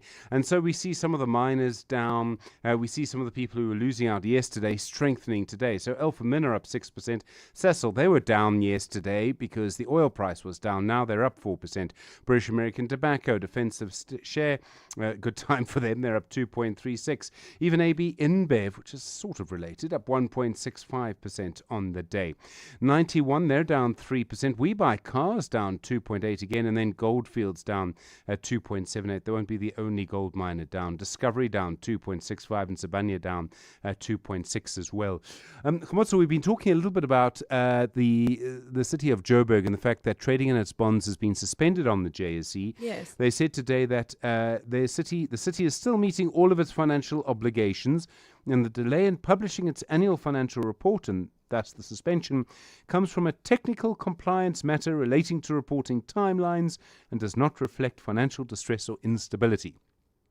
Where's all that money from Joburg Water going? Yeah. Anyway, and the coal producer Exxaro, it signed a new long-term coal supply agreement with Eskom to supply the Matlala power station. They mine the Matlala colliery. The last agreement was signed in 1983. I won't ask you where you were. It ran out in 2023. This new agreement runs until 2043. Don't ask me where I'll be. Okay. The gold price, $4,648.06. Platinum, $1,947.50. Brent crude higher, $108.06 a barrel. The rand to the dollar, 16.92 to the euro, 19.51 to the British pound, 22.35. Stephen Curtis, EWN Business. Thank you so much, Steve Ovo. It's a little after 4:30, and Mbali Dlamini is standing by with your news headlines. Good afternoon. Thanks, Khomotso. Good afternoon. We begin with news just in. Police have executed a search and seizure warrant at the home of controversial policeman Sergeant Fanny Nkosi. Nkosi was accused of lying and being an uncooperative witness before the Madlanga Commission of Inquiry recently, where he gave evidence over 6 days. He is suspected of acting as a middleman between suspected crime bosses and government officials. Today's move follows the arrest of 12 high-ranking police officials in relation to a multi-million rand tender awarded to alleged crime kingpin Vusimuzikat Matala. In a statement, police have confirmed the search and seizure forms part of ongoing investigations. Nkosi's name has appeared on a list of names referred by the Madlanga Commission for investigation on suspicion of wrongdoing. The National Consumer Commission has announced the recall of certain Land Rover Defender and Jaguar I-Pace vehicles due to safety concerns that could put motorists at risk. The Commission says 60 2026 model Land Rover Defenders sold between November 2025 and February 2026 are affected. According to the Jaguar Land Rover company, a defect in the seatbelt bracket could cause the seatbelt to fail during a crash. Meanwhile, 67 Jaguar I-Pace electric vehicles sold between 2017 and 2021 are also being recalled. The defect leads to a thermal overload, causing smoke and sometimes fire. National Consumer Commission spokesperson Petro Ndaba. Owners of the affected vehicles are urged to take their vehicles to the nearest authorized Jaguar and Land Rover dealerships for repairs. The necessary repair work will be carried out at no cost to the consumer. Cabinet has welcomed the rollout of soldiers across 5 provinces to assist police in their crime-fighting efforts against gangsterism as well as illegal mining. The deployment announced by President Cyril Ramaphosa during his State of the Nation address includes 2,200 soldiers who were seen on the streets in several cities yesterday.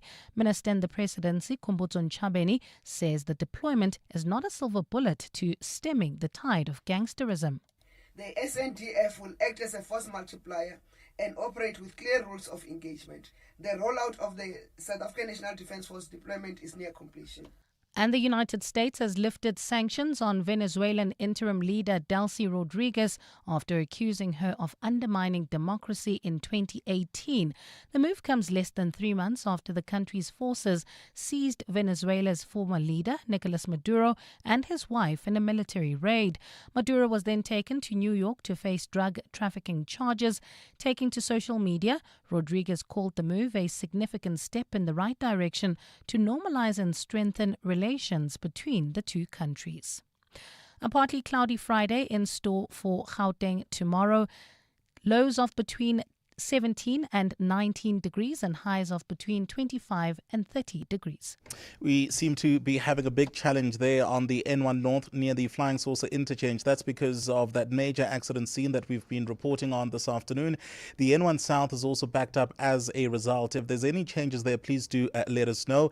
Leaving Midrand, there's been an accident on the November 1 South before the turnoff, that is. It's causing heavy delays from New Road. The top story in EWN, police have executed a search and seizure warrant at the home of controversial policeman Sergeant Faninkosi. 702 Afternoons With Relebohile Maboja, 1 to 3 p.m. In terms of funeral policies, a person would need to check if they are covered for repatriation. Yes. How much would it be for a body to come home from another country, and about how much, from your experience, have you seen you guys paying to bring a body from another province? So if you buy a funeral policy and it's got a repatriation benefit attached to it, you don't have to worry whether it will cost 100,000 or 50,000, because then the provider will take care of the body and return it back home. And that's why I'm emphasizing the benefit. It's really important. 702 Afternoons with Relebohile Maboja. Let's walk the talk. 35 African utility CEOs have been confirmed for Enlit Africa's invitation-only CEO Forum on Unbundling, Prosumer Management and Financial Sustainability. This executive experience features project briefings, deal rooms and ministerial dialogues from the 19th to the 21st of May at the Cape Town International Convention Centre. Dreaming of a home renovation? We see you. Cashbuild and Capitec bring you the partnership that has both the quality building materials you need and access to an affordable home improvement loan with competitive interest rates and extended repayment terms. Apply in-store at Cashbuild or any Capitec branch between March 30th and April 30th to stand a chance to win a 20,000 Rand Cashbuild voucher and other prizes. T's and C's apply. Capitec is an authorized provider and FSP. Initiation and service fee apply. When was the last time you felt something? Something that ignites your passion, gets your adrenaline pumping, and makes your heartbeat skip? When was the last time you fell in love? Introducing the new Alfa Romeo Junior with 280 horsepower and standard park assist. Learn to love again. Visit alfaromeo.co.za to book a test drive. In the world of finance, manufacturing, and mining, automating business processes is a crucial factor in stimulating an organization's growth and bottom line. Zoe Projects and Consulting, a specialized process engineering and automation firm, offers comprehensive data and business systems analysis to optimize your company's processes, to save time, reduce costs, and better efficiency. Go to zoeprojects.co.za and get in touch with Zoe Projects and Consulting today. Small business owners speak a language of their own, and it's a language MTN Business and 702 understand very well. That's why we're celebrating SMEs who walk that entrepreneurial talk in the 702 MTN Small Business Awards. From the townships to the suburbs and everywhere in between, small businesses are proving that big things can grow from bold ideas. If that sounds like your business or one you know, go to primemediaplus.com to enter or nominate them, because once we start talking about your business, who knows how much further it can go? The 702 MTN Small Business Awards. Let's talk shop. T's and C's apply. 702. WhatsApp us on 072 702 1702. Good afternoon, 702 team. Hope you guys are well. You know, when it comes to the taxi industry, these guys, they've mastered us. They've realized that we are only angry on social media. We would never do anything to show our discomfort with their behavior. That is why they're able to do all these things, increase prices as and when they want to. Petrol goes down, diesel goes down. They will never adjust their own prices, but should there be a shock in the fuel sector, they're the first ones to adjust. So these guys, they just know that there is nothing that we're going to do about it. We make noise today, tomorrow we move on, wait for another scandal or another shock. These guys are just a law unto themselves, and the likes of Santakos, I don't take them serious. That's why I went in and I bought my few cars. So I'd never find myself traveling with these guys. You know, I'm just thinking about how would we show our dissatisfaction with taxis. I'm scared even thinking about it. I mean, am I the only person who finds taxi drivers to be so intimidating? Like, you're even scared. When I used to take a taxi, I would be even scared to ask, to say, sorry, it will be a taxi that's going to Sandton. I would be even afraid I'd even be afraid to say where I'm getting off. Do you know how much confidence that you need to gather up to say short left, to say after you turn? I can't imagine us all rallying, standing up, deciding we're going to march against taxi drivers. No, I'm not sure. I can just hear them saying, I can just hear them saying, please get out of my face. What you're not going to do here is much about this. But you raise an important point that people should be able to raise their dissatisfaction. And it's a service, they're providing a service. So they should be willing to take, feedback from the commuters and from their customers. It's just the how that I'm not sure about. EWN Sport. Tato, good afternoon. How are we looking on the sports front? Look, on the sports front, Khumotso, good afternoon. We are looking at Springbok ticket sales. They are officially on, tickets starting from as little as 250 Rand, because just 93 days to go till the world champion Springboks return to their opening game against England at Ellis Park on the 4th. This before Scotland in Pretoria on the 11th. And of course, that all big one, Wales in Durban on the 18th.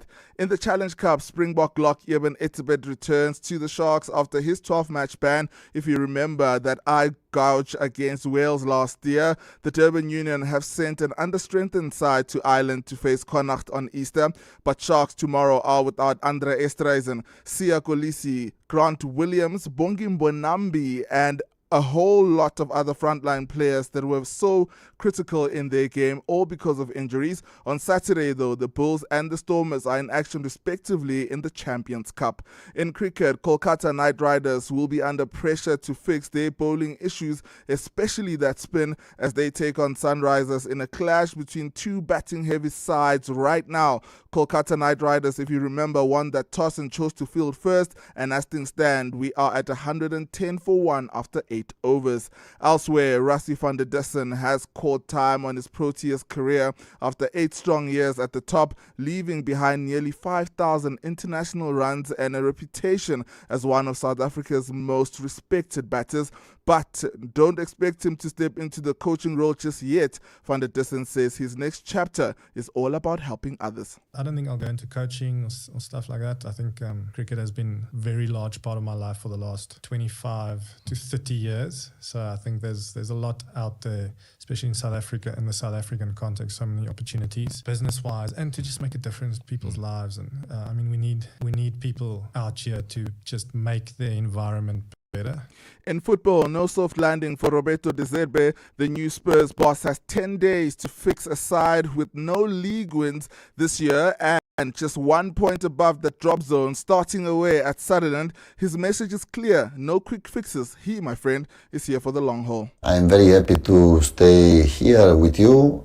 For me, is a very honor and very proud to be your coach.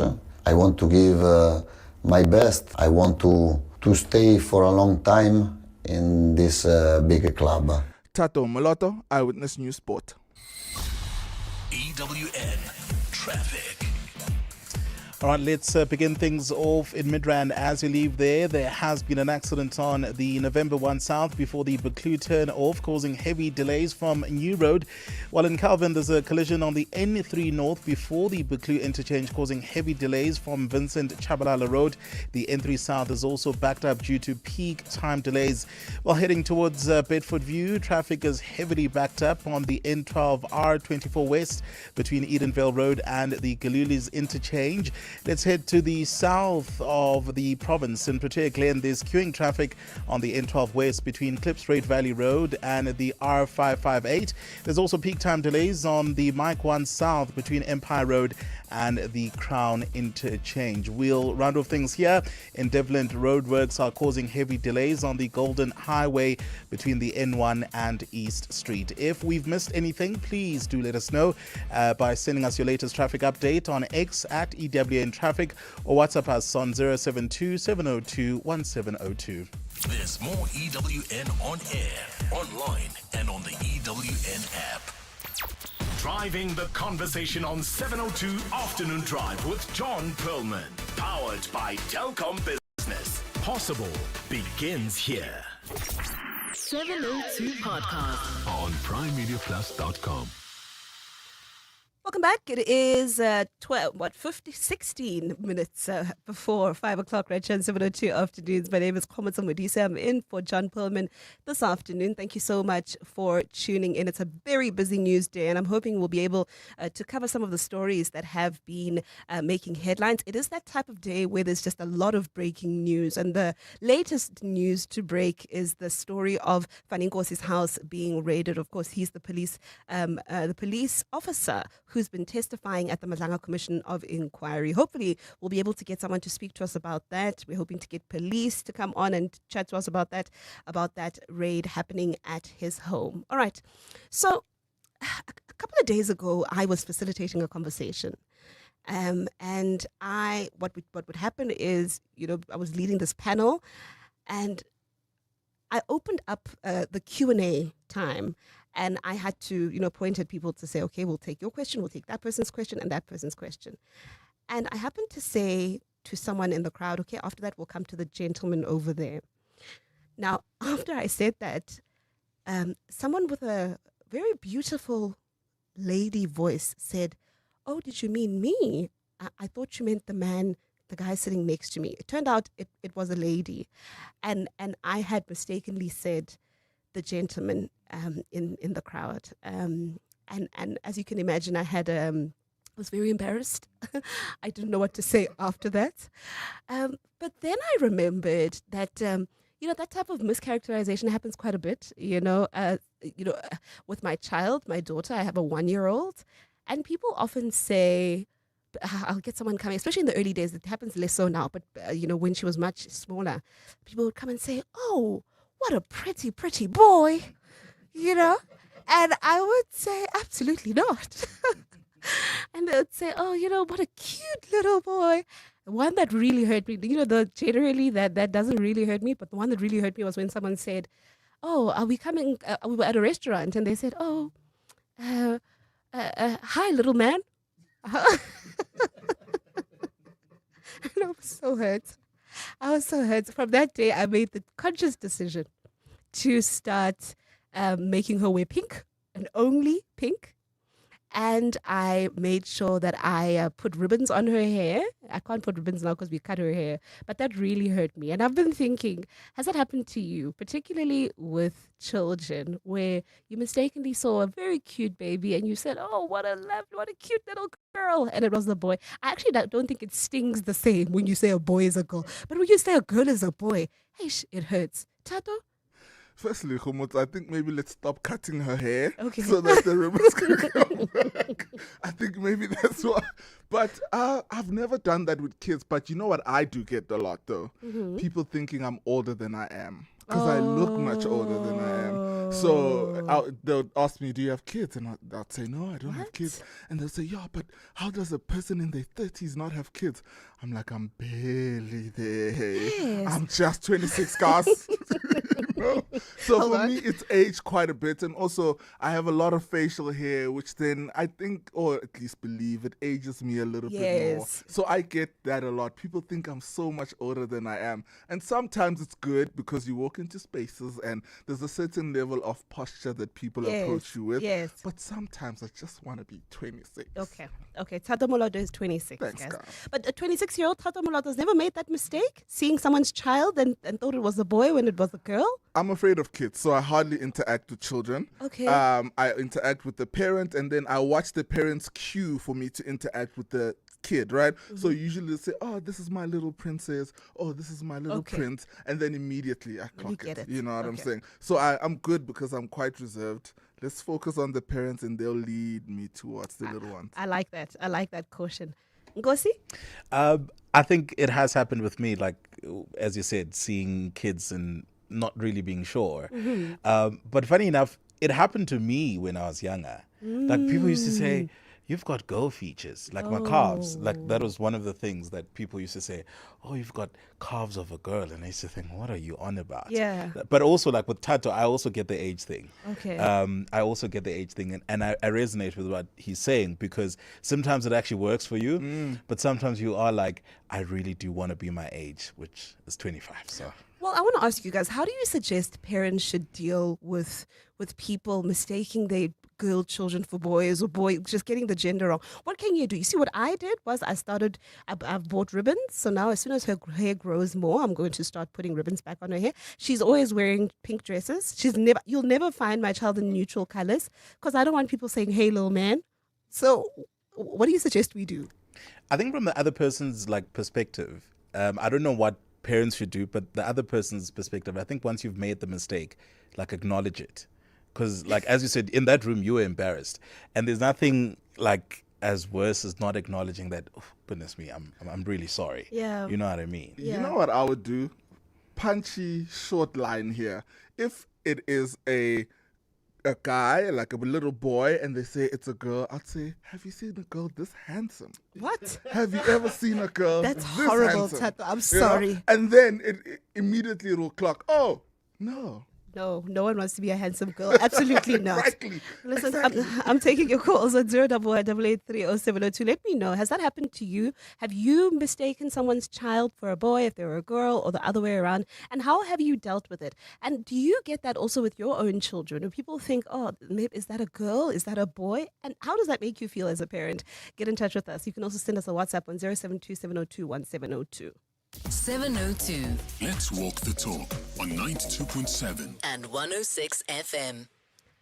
So the South African Information Regulator is finalizing a code of conduct on how complexes, estates and gated communities process the private data of visitors upon arrival. That's going to be happening, well, it's happened now, by the end of March. It came into effect by the end of March. I mean, if you're anything like me, then whenever you visit someone in their complex or their estate, then you sometimes wonder, after whipping out your license and having it scanned, that what are they doing with this personal information, and is it safe? And that's really what this move is all about. Joining me for that conversation is Marina Constas, who is a specialist sectional title lawyer at BBM Law. Marina, thank you so much for your time.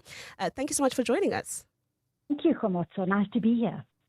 The first question really that came to mind for me, Marina, is I mean, are complexes, estates, and gated communities allowed to ask for this personal information in the first place? I mean, we've normalized it so much, but is it something that they're allowed by law to do?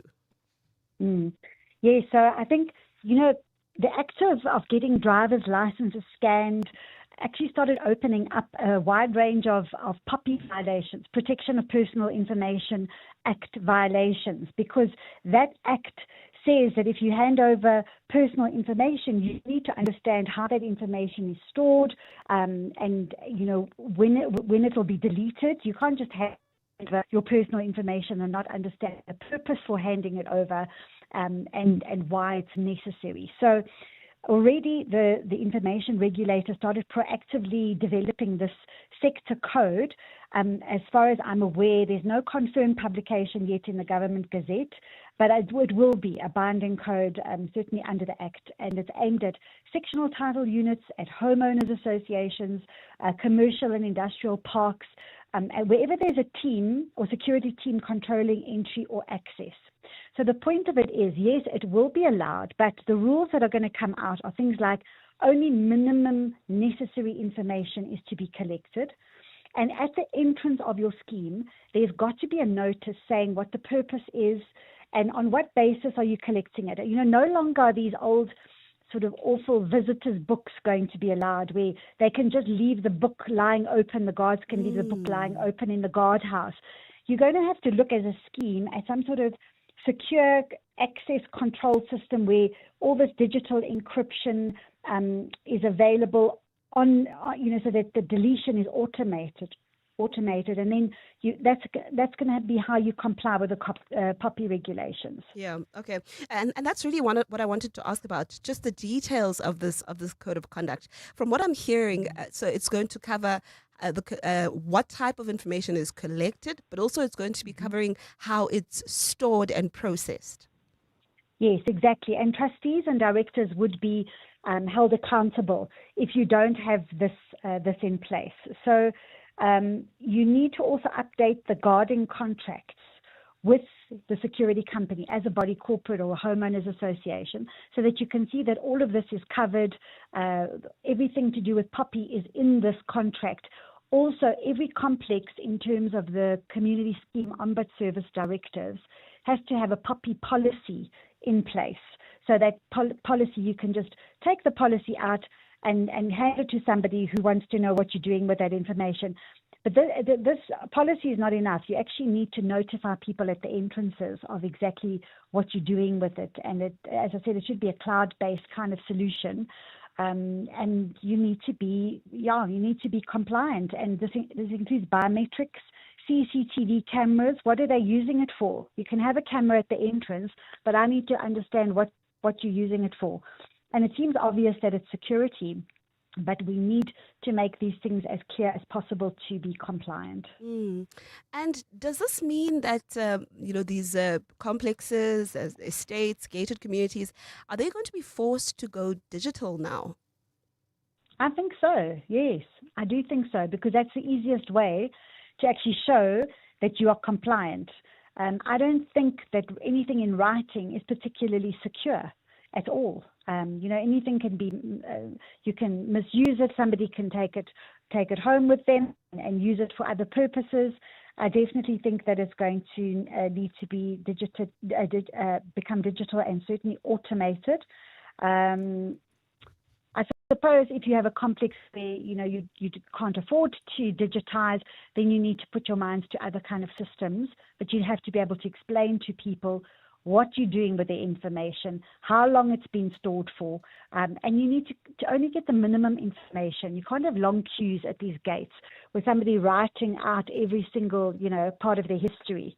It's got to be short and sharp, and I think that will really benefit our industry tremendously.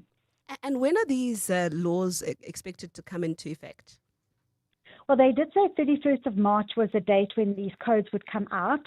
I haven't seen anything yet in terms of publication.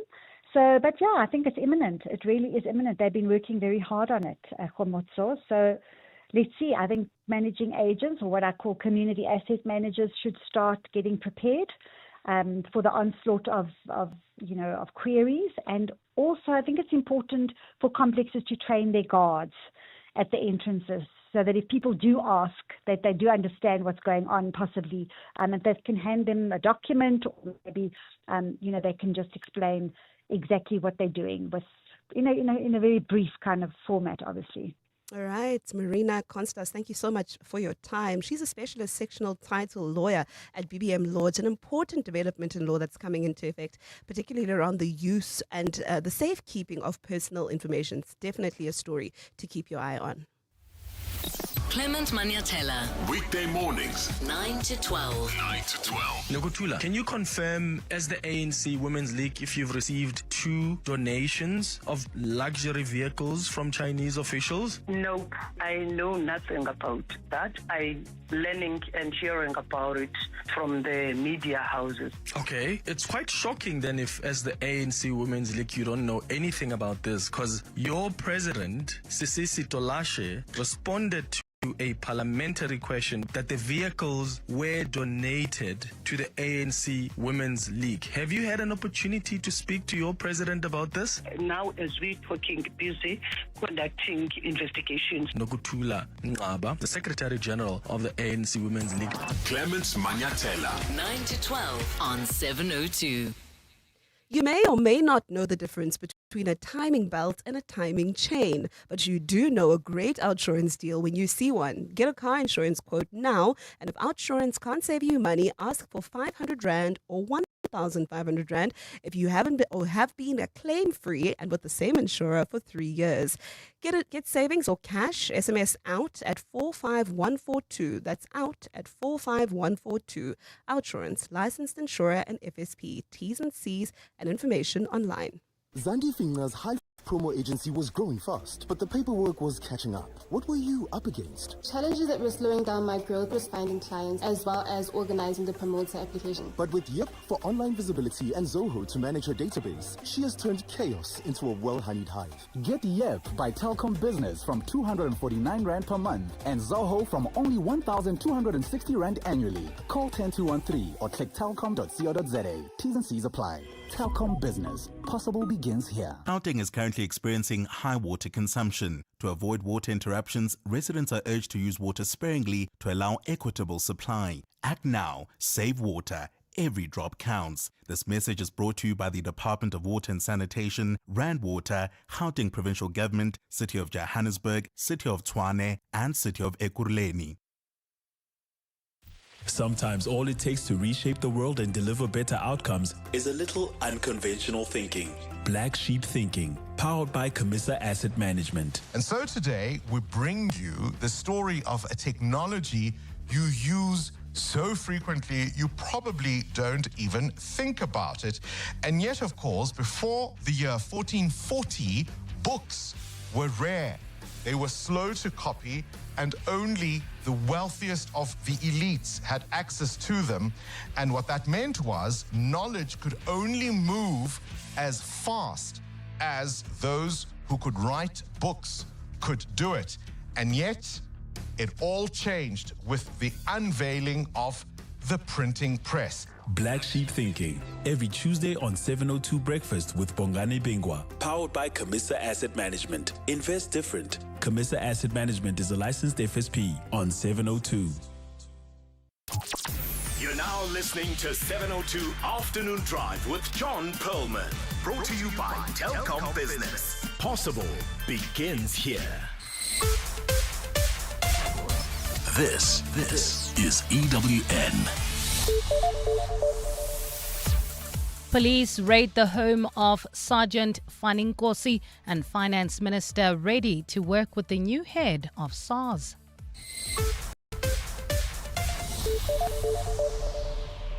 Good afternoon, I'm Bali Dlamini. Police have executed a search and seizure warrant at the home of controversial policeman Sergeant Faninkosi. Nkosi was accused of lying and being an uncooperative witness before the Madlanga Commission of Inquiry recently, where he gave evidence over 6 days. He is suspected of acting as a middleman between suspected crime bosses and government officials. Dimakatso Leshoro reports. Today's move follows the arrest of 12 high-ranking police officials and the summoning of Police Commissioner Fanny Masemola in relation to a multi-million rand tender awarded to alleged kingpin Vusimuzi Ket Matlala. In a statement, police have confirmed the search and seizure forms part of ongoing investigations. Nkosi's name has appeared on a list of names referred by the Madlanga Commission for Investigation on suspicion of wrongdoing. Dimakatso Leshoro, Eyewitness News. A special tribunal has set aside 2 allegedly unlawful tenders awarded by the Mpumalanga Health Department during the COVID-19 pandemic. The contracts, which are both worth more than 14 million rand, were meant to provide 60,000 surgical masks and 150,000 protective medical jumpsuits. Investigations by the Special Investigating Unit revealed the contracts were awarded to a company called TARC Group. The company is owned by Katlego O'Hara Mokonyane, who was the daughter of ANC Deputy Secretary General Nomvula Mokonyane. SIU spokesperson Selby Makhato welcomes the judgment. The special tribunal also made a judgment against the Mpumalanga Department of Health. Clement is on X. At the real Clement M. The department issued premature promissory letters of award, bypassed mandatory bid evaluation and education committees, and accepted non-compliant bids. Finance Minister Enoch Godongwana says he is looking forward to working with the new Commissioner of the Revenue Service, Johnston Makubu. Makubu was announced as Edward Kieswetter's successor by President Cyril Ramaphosa today. Currently one of Kieswetter's 3 deputies, Godongwana says Makubu will be leading SARS at a unique and challenging juncture in the country's economic landscape. Meanwhile, Kieswetter says President Ramaphosa could not have selected a more qualified individual. Lindsay Dentlinger has more. Yesterday, SARS announced a record 2 trillion rand tax haul following years of state capture at the Revenue Service. The National Treasury says the appointment process for a new SARS head that began last year and that was led by former Finance Minister Nhlanhla Nene was designed with the recommendations of the Nugent Commission in mind. Minister Enoch Godongwana says Johnston Makubu will be leading the organization as the fiscal discipline and steady reforms of the past few years begin to yield the stability needed for faster growth and investment amid global shocks and uncertainty. Makubu has a long history with SARS, joining in 2016 as its Chief Procurement Officer, then becoming its Chief Finance Officer and later Chief Revenue Officer, before being appointed as Deputy Commissioner for Taxpayer Engagement. Commissioner Edward Kieswetter says Makubu has a comprehensive knowledge of SARS and is confident he will deliver on the important assignment of helping to build a capable state.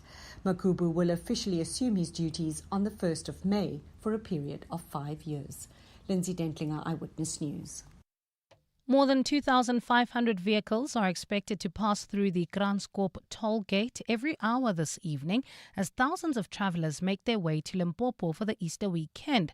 This was revealed by Transport Minister Barbara Creecy, who led an Easter road traffic campaign along the N1 highway today. A large number of motorists travelling this weekend are believed to be heading to various religious gatherings, particularly the Passover pilgrimage at the Zion Christian Church headquarters near Polokwane. Alpha Ramushwana has more. About 2,000 buses are travelling to Moria for the ZCC Passover pilgrimage, where more than 1 million members are expected to attend the church's annual mass gathering. Transport Minister Barbara Creecy says the N1 highway to Limpopo is heavily congested, but law enforcement officers are on high alert and ready to manage the traffic. Law enforcement has been intensified over this period with the deployment of national traffic officers to ensure visibility day and night. She says law enforcement officers will be on the highway the entire weekend. So we are running 3 shifts from 6 in the morning until 2 in the afternoon, from 2 in the afternoon until 10 at night, and from 10 at night until 6 in the morning. She says officers will also be available when pilgrims travel back to their respective provinces. Alpha Ramshwana, Eyewitness News. Gold is trading at $4,621.64 an ounce. The rand is at 16.97 to the dollar, 22.40 to the pound, 19.56 to the euro, and Brent crude oil is at $108.92 a barrel. In Boksburg, there are some delays on the N2 East before Jet Park Road due to a stationary vehicle there. And in Melrose, be on the lookout for an accident on the Mike 1 South before Glenhove Road, causing delays from Corlett Drive. In your auto sports, we are spoiled for choice as far as rugby is concerned over the Easter weekend. Sharks, Stormers and Bulls all in action. Meanwhile, the IPL has KKR and Sunrisers. KKR winning the toss and choosing to bat first, meaning that Sunrisers are at the crease right now. And six-time Grand Slam champion Inga Swiatek made some big moves off the course. A partly cloudy Friday for Gauteng, for Gauteng tomorrow. Johannesburg drops to an overnight low of 15 degrees, peaking at 25. Pretoria 15 and 26, and Vereniging 13 and 24 degrees. The top story in EWN this hour: police have executed a search and seizure warrant at the home of controversial policeman Sergeant Faninkosi. EWN, in touch, in tune, and independent. For the latest, visit ewn.co.za or download the EWN app. 702. Live On the Prime Media Plus app. DSTV channel 856 92.7 and 106 FM. Let's walk the talk.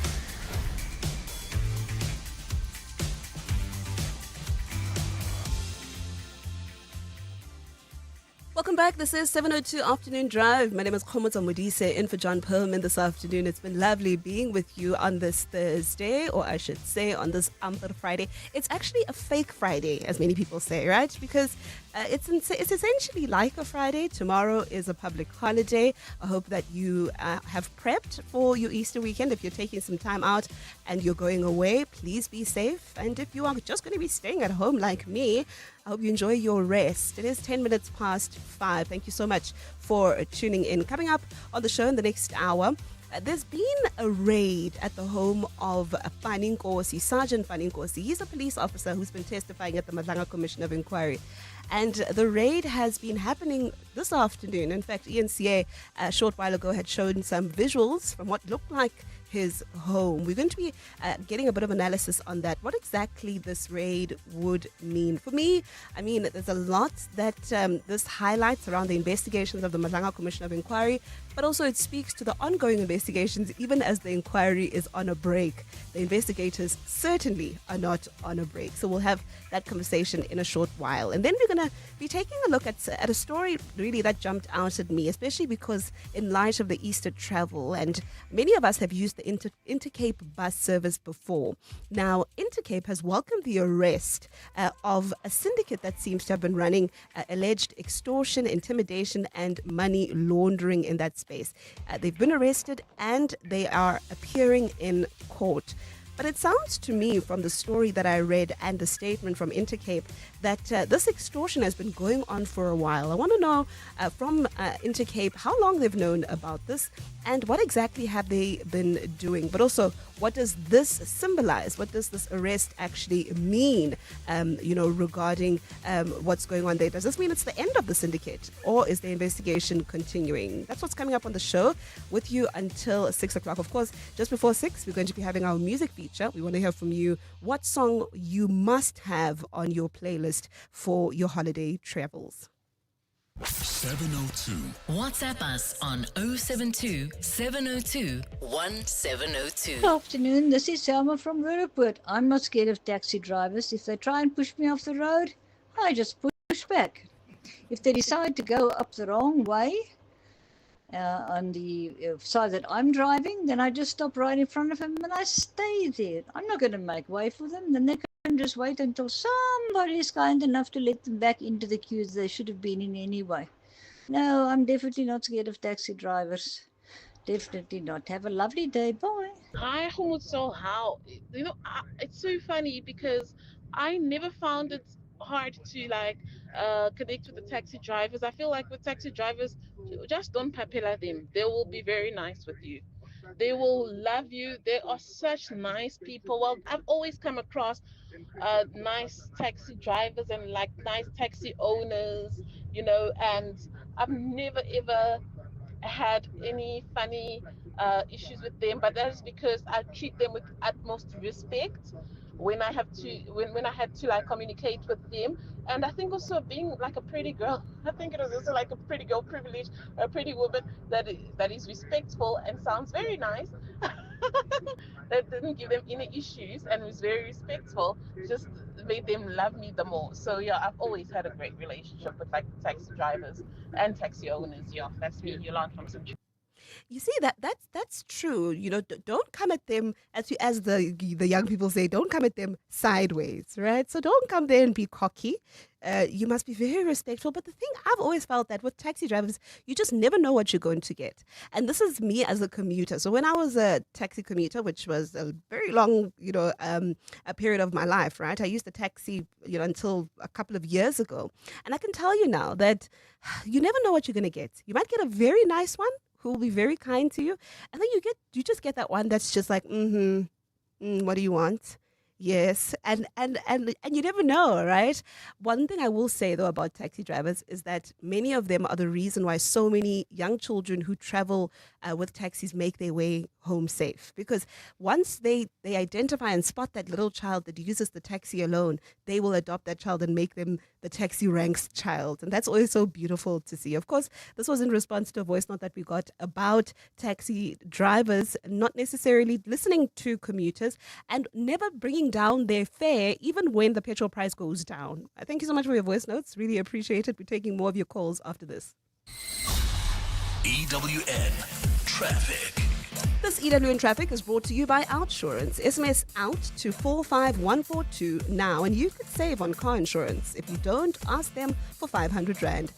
Connor, good afternoon. I'm sure it's looking even worse than it was earlier on. Of course, and I think it's going to be like that, especially as we go into tomorrow. But let's start things off in Boksburg, where we are still experiencing those delays on the N2 East before Jet Park Road due to a stationary vehicle there. So please do proceed with caution. In Melrose, be on the lookout for an accident on the Mike 1 South before Glenhove Road, which is causing delays right from Caller Drive.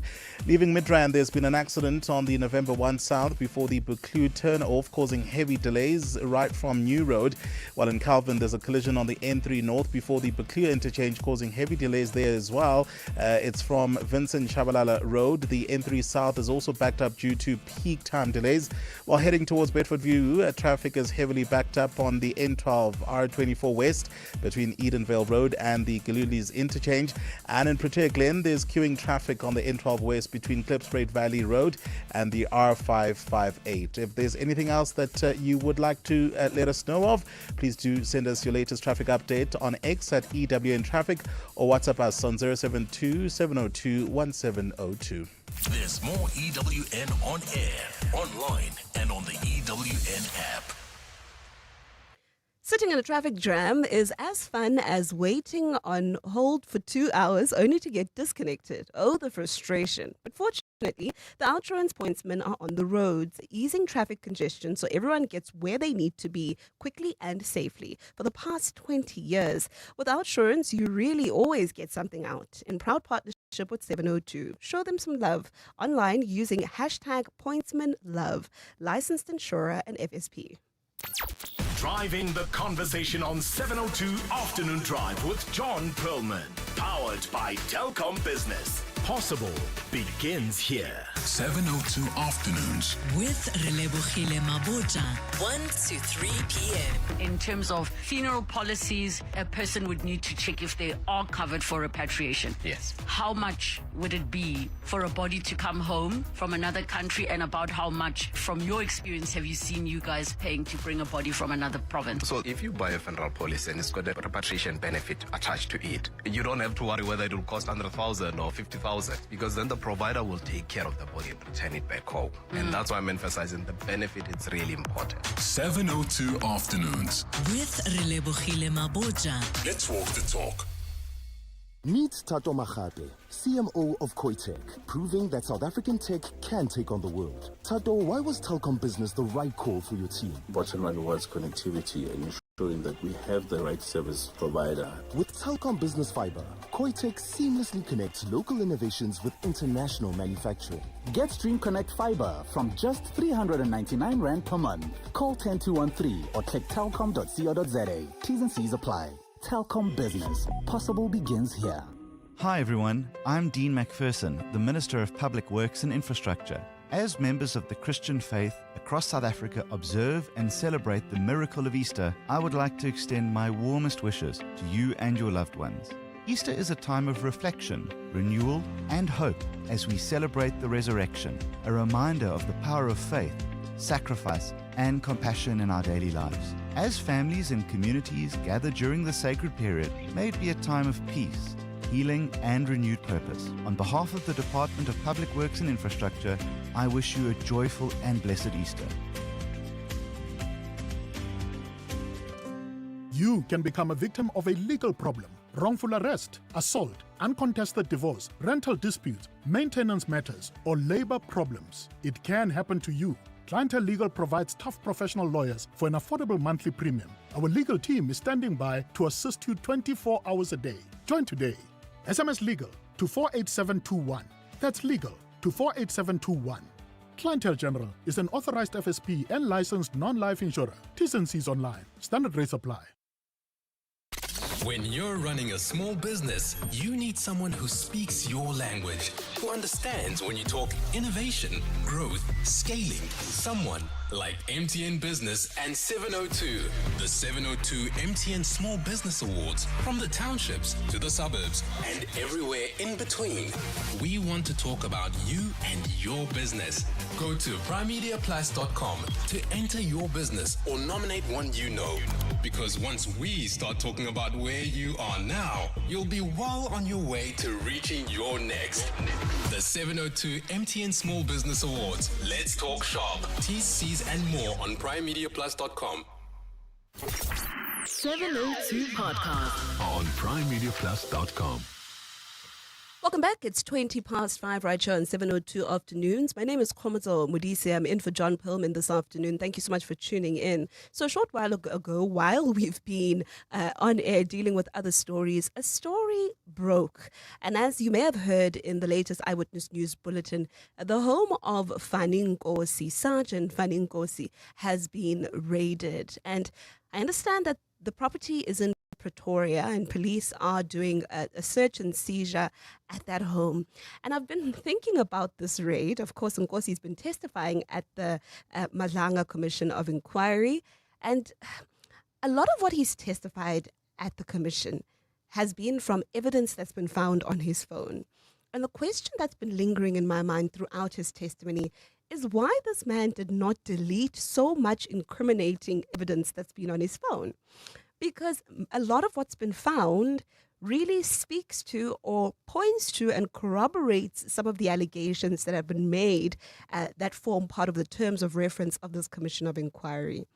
And there's been explosive evidence against him that's been found on his cell phone. Now, my thoughts this afternoon are that if that could be found on his cell phone, imagine what's been found in his home. Imagine what type of evidence police are hoping to gather and find in his home. And if he was so, I don't know if it was bravery or if he just thought they would never find it, but if he was, I want to choose bravery, if he was so brave to keep such incriminating evidence on his phone, I mean, I'm sure he's got so much incriminating evidence that's just lying around in his house.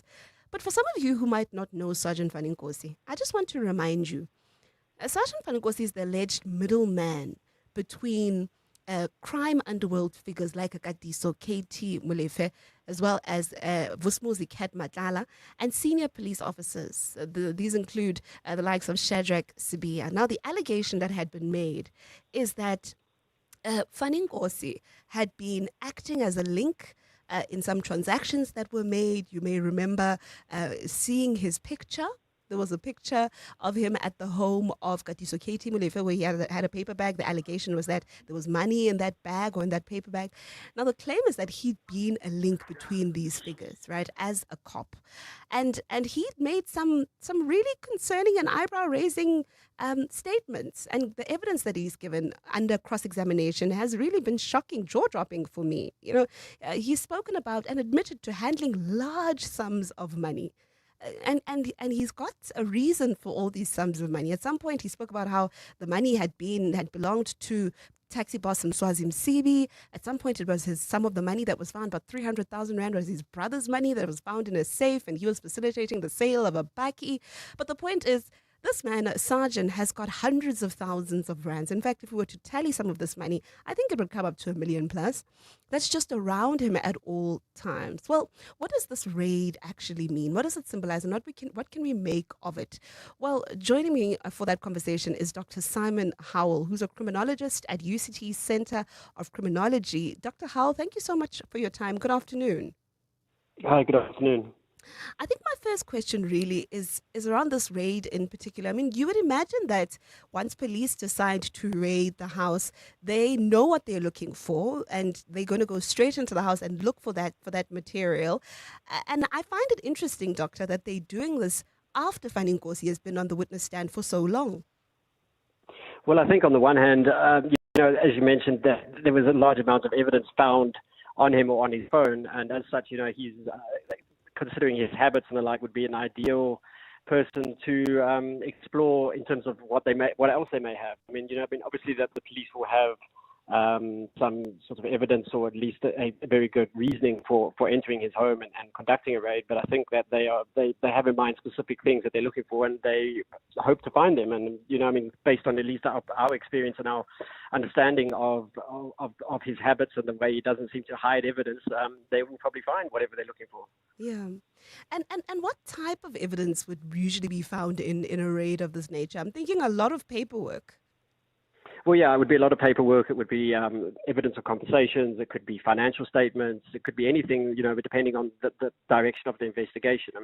I think the way they place the individual and the evidence they're seeking is to understand the relationships between individuals within law enforcement and individuals in organized crime networks. So, ultimately, it's any evidence that can be shown that he facilitated, or that relationships were facilitated through whatever means possible. So, whether that be financial statements or conversations or WhatsApp call, anything really. And that would obviously be found in the home on computers or the like, probably.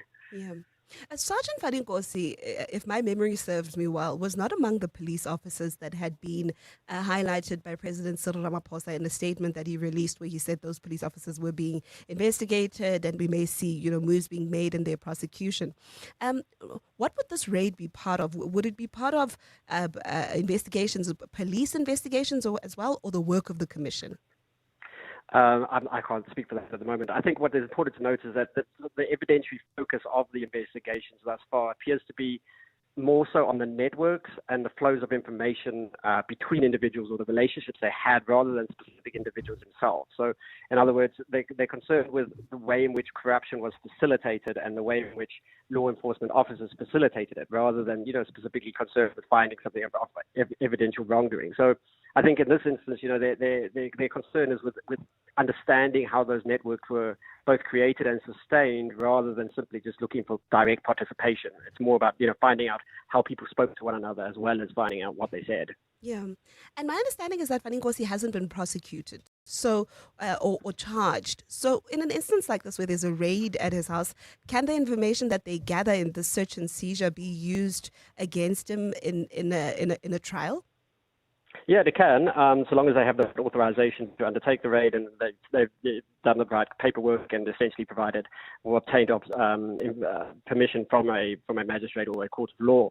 In that instance, then they collect evidence in the right way, they seal it in the right way, and so on. So long as they follow all the processes and all the steps, then the evidence is admissible. The problem, of course, is that sometimes that's not undertaken, and then the evidence becomes inadmissible. Okay, all right. And maybe I should have asked you this sooner, but how serious is a raid like this at a home of a person like Fanny Nkosi, a senior police officer who's got very serious allegations against him? Well, I think it'd be pretty serious, considering both that he is a part of law enforcement, that there is evidence that he had facilitated relationships, and of course that he clearly has a lot of information on him. So, I sense that they will find whatever they're looking for, and there may be significant implications for him and for others as a result. All right, Dr. Simon Howell, thank you so much for your time. He's a criminologist at UCT Center of Criminology. I am very, very worried about what they're going to be finding at Fanny Nkosi's house, because if what was found on his cell phone is anything to go by, and just, how he didn't bother to delete. And I'm not encouraging criminality and saying that criminals should delete from their phones, but you would imagine that if you know that you've got such incriminating evidence and data on your phone, the first thing you would want to do is delete the things on your phone. But he's decided to stay with all of that. It's been laid bare at the Madlanga Commission of Inquiry. It's been used against him in cross-examination. He's struggled to explain why he's done certain things, like the amounts of money that he has stored at his house. I can only imagine what they're going to be finding physically at his house in Pretoria this afternoon. EWN Business. It's time for some money news. Steve Over, good afternoon. Afternoon to you, Kamotso. Obviously, the big talking point is around SARS, the new commissioner incoming from the 1st of May, Ngubani Makubu, and sort of a sort of insider, if you like, a deputy commissioner at the moment, been in that position for a couple of years. Kisvetter, the outgoing commissioner, Edward Kisvetter, his term was extended. And I got the sense at the time primarily to ensure that there'll be proper consistency when he left, and I think that's probably what's happened here. Most places in the world, when someone mentions the name of the tax authority, everybody sort of swears. Not so much here, and doesn't that say so much?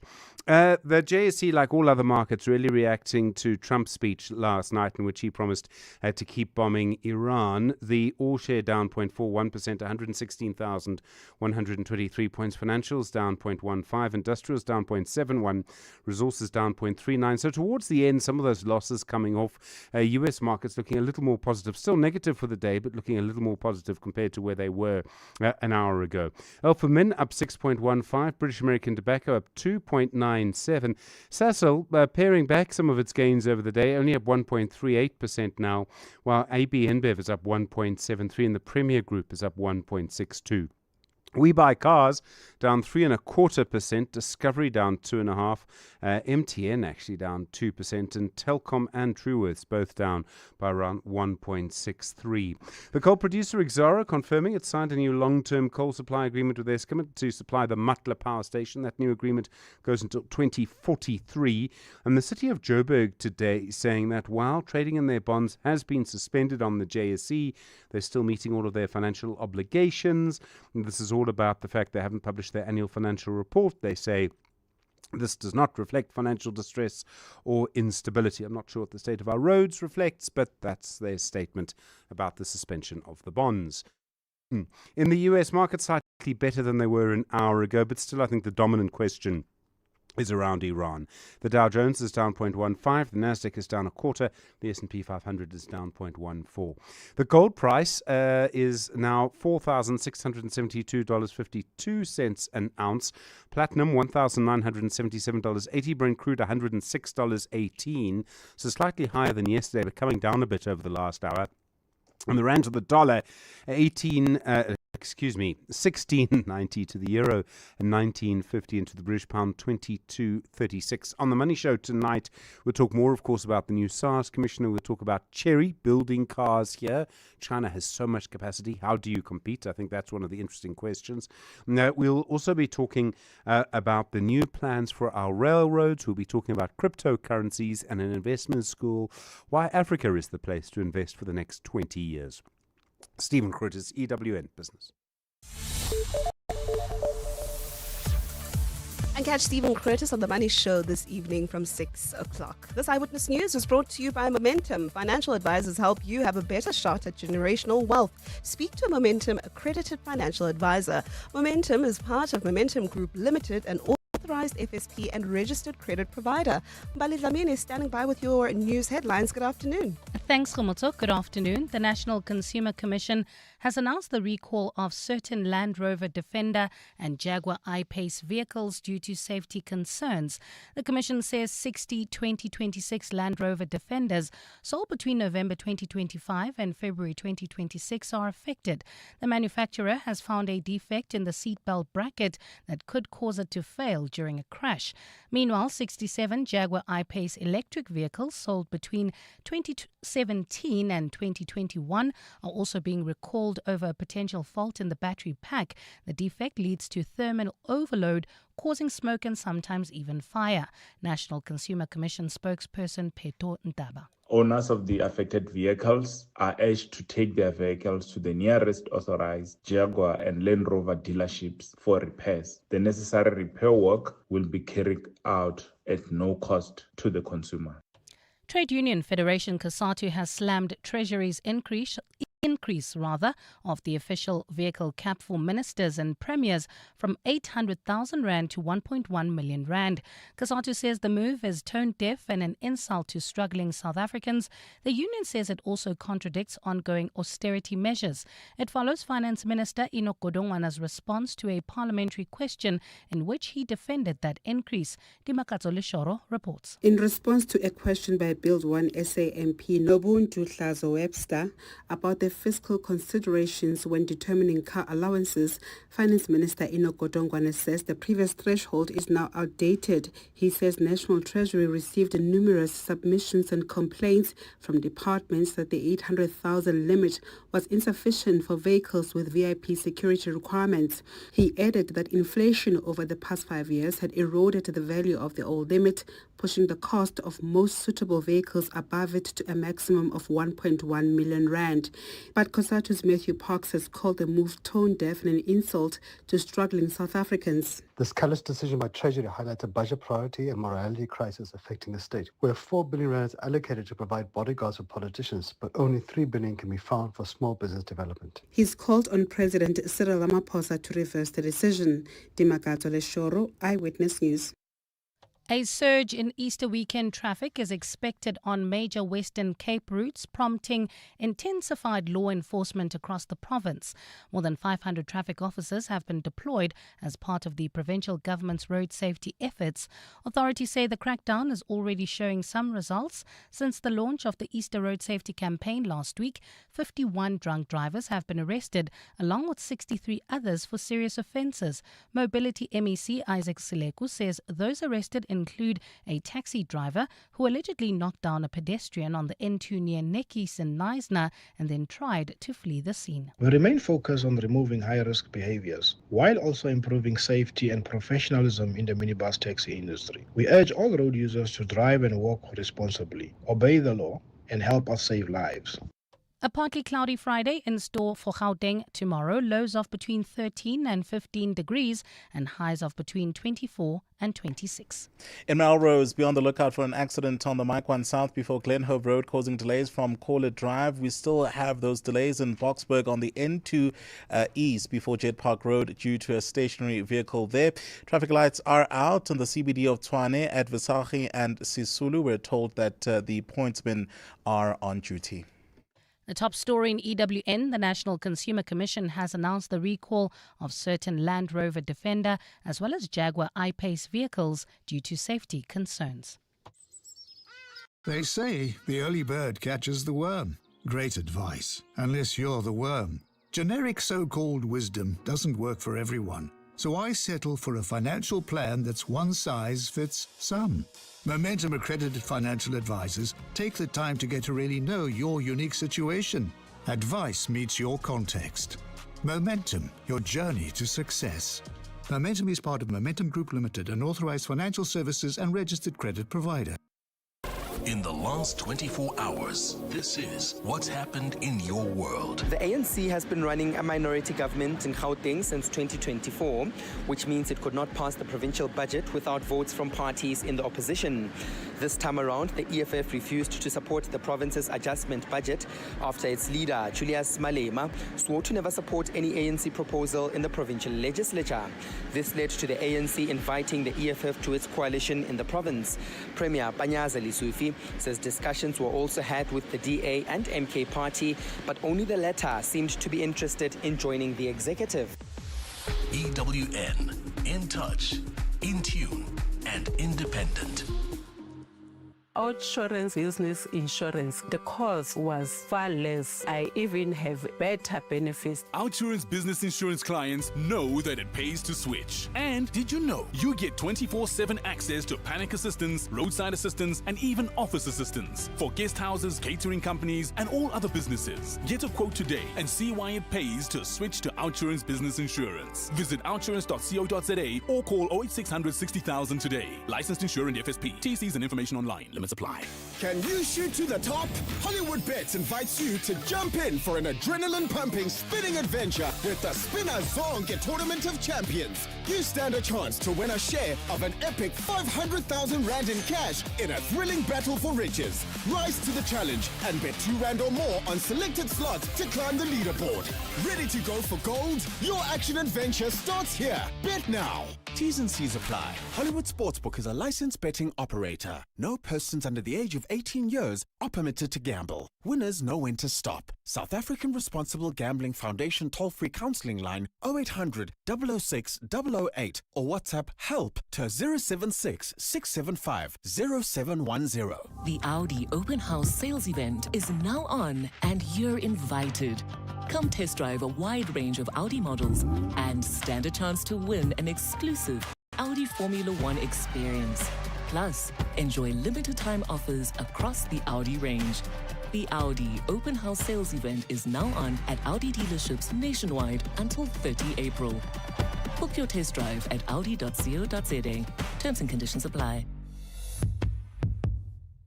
The Money Show. Weekday evenings at 6. Confirmation that SARS has finally broken the 2 trillion rand barrier, able to get just over 2 trillion, 10 billion rand for the financial year. Edward Kisvet is the commissioner at SARS. It's not what happened in the last year. It's the compounding effect of the 7 years of work that has consistently looked at broadening the tax base to ensure that everyone who should be registered are registered, that those who should file their returns on time. The Money Show on 702. Let's walk the talk. The Money Show, Stephen Curtis, is brought to you by ABSA Sponsorships. For 20 years, ABSA has been a proud sponsor of the ABSA Cape Epic. And now they're giving you a chance to take your grit to the gravel. Join Team ABSA Cycling on Strava. Upload your rides and you could win one of 2 ABSA Cape Epic 2027 team entries. Because your story matters. ABSA is a registered FSP. 702. WhatsApp us on 072 702 1702. Afternoon, team. When it comes to children's mistaken identities, I'm a medical rep by profession, so I deal a lot with pediatricians.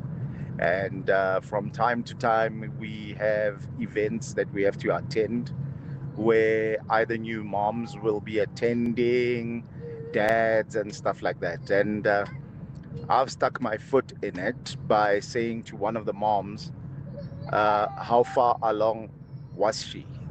And it turned out she was not even pregnant. I literally felt like I needed to crawl under my seat. But yeah, it's one of those. Thanks. Hi guys. Actually, talk about confusing children. A friend of mine has a son. His name is Lebo. Every time people see either mommy with the baby, daddy with the baby, even everybody's like, oh, what a beautiful girl. The other thing is he's got afro that the parents are refusing to cut. That's one. Secondly, they then do plates and those things. And really, that child looks like a girl. Hello, ma'am. Look, yes, I'm a bit relieved that funding cost is being taken. But I think Mantashe must also follow, and Mkize must also follow, and then Mukonyana also, daughter must also follow, and thereafter we know that this is clean governance. It's 500 in the. Yeah. Okay. Yeah. One at a time, Putwam. One at a time. You see, okay, we've got Nkosi now, so there's progress being made, it seems, and I do think that, and also it's interesting that you name all these other people, but they're not really Madlanga linked. I think now the people are, or the police are focusing on Madlanga and making arrests there. I think it was last week where we saw the 12 police officers, all of those, they in the SCM space, right? The supply chain management space in the police. They were all in the dark last week with Vusmuzi Kat Matlala. So I think we're making progress. Don't do a lot. Before we know it, it might all stop and we won't see any arrests, right? And then for the people with the children, I think it's better. Don't you think it's better when they mistaken a boy for a girl?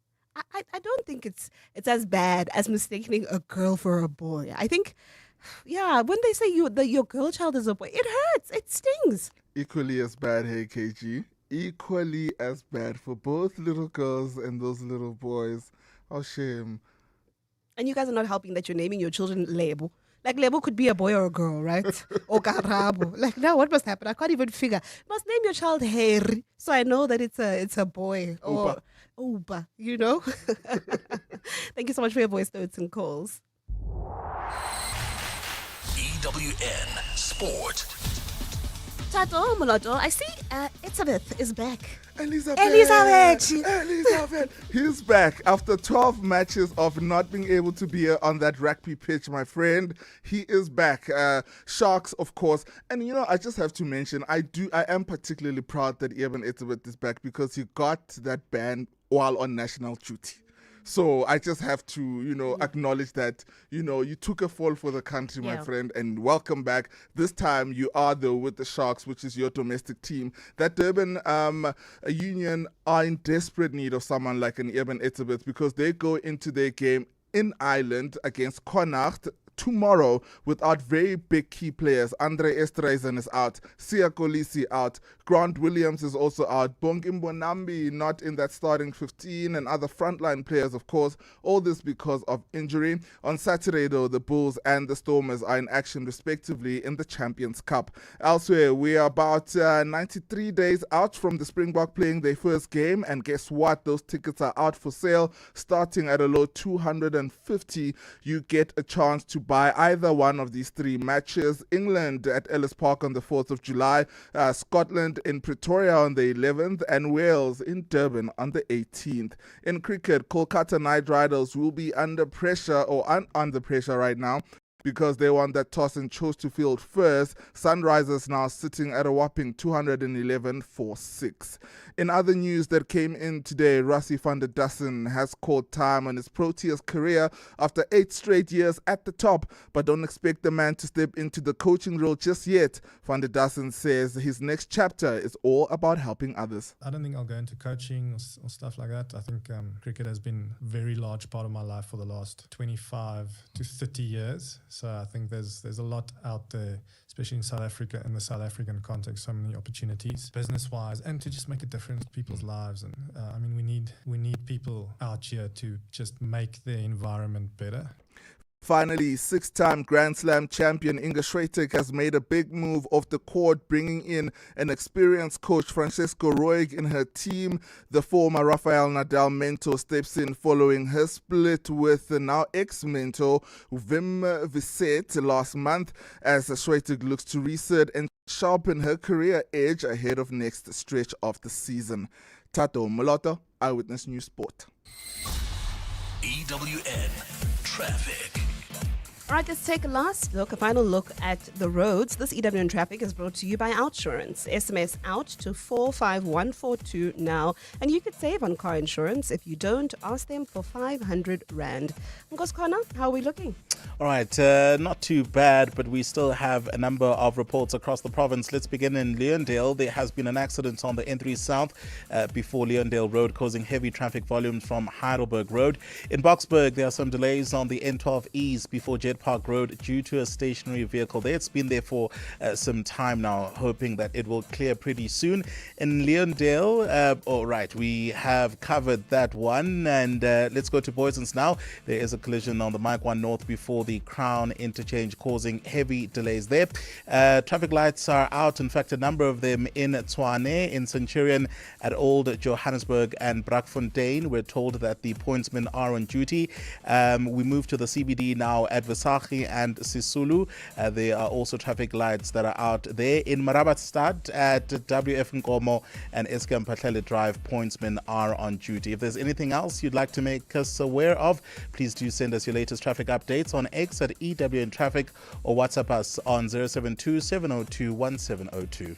There's more EWN on air, online, and on the EWN app. Things people stress about in traffic. Number 48. Did I upload the updated version of the presentation? Oh, the anxiety.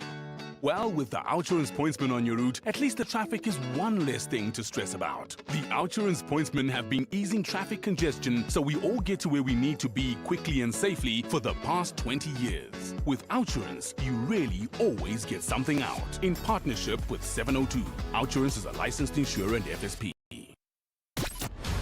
Stay with 702 Afternoon Drive with John Perlman. Brought to you by Telkom Business. Possible begins here.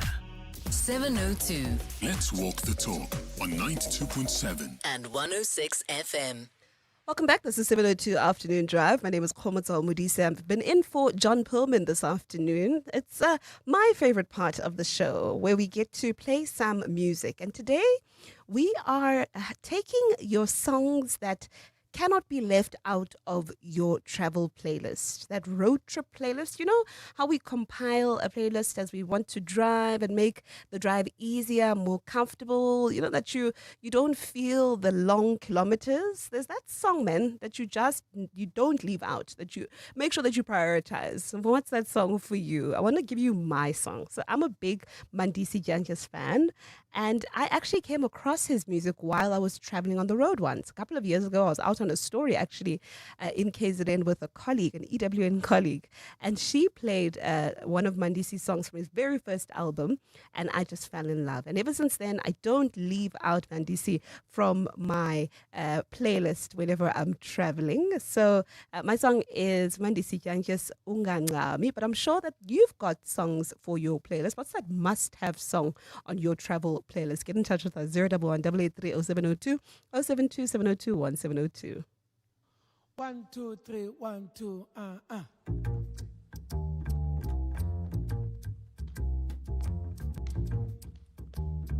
Check it.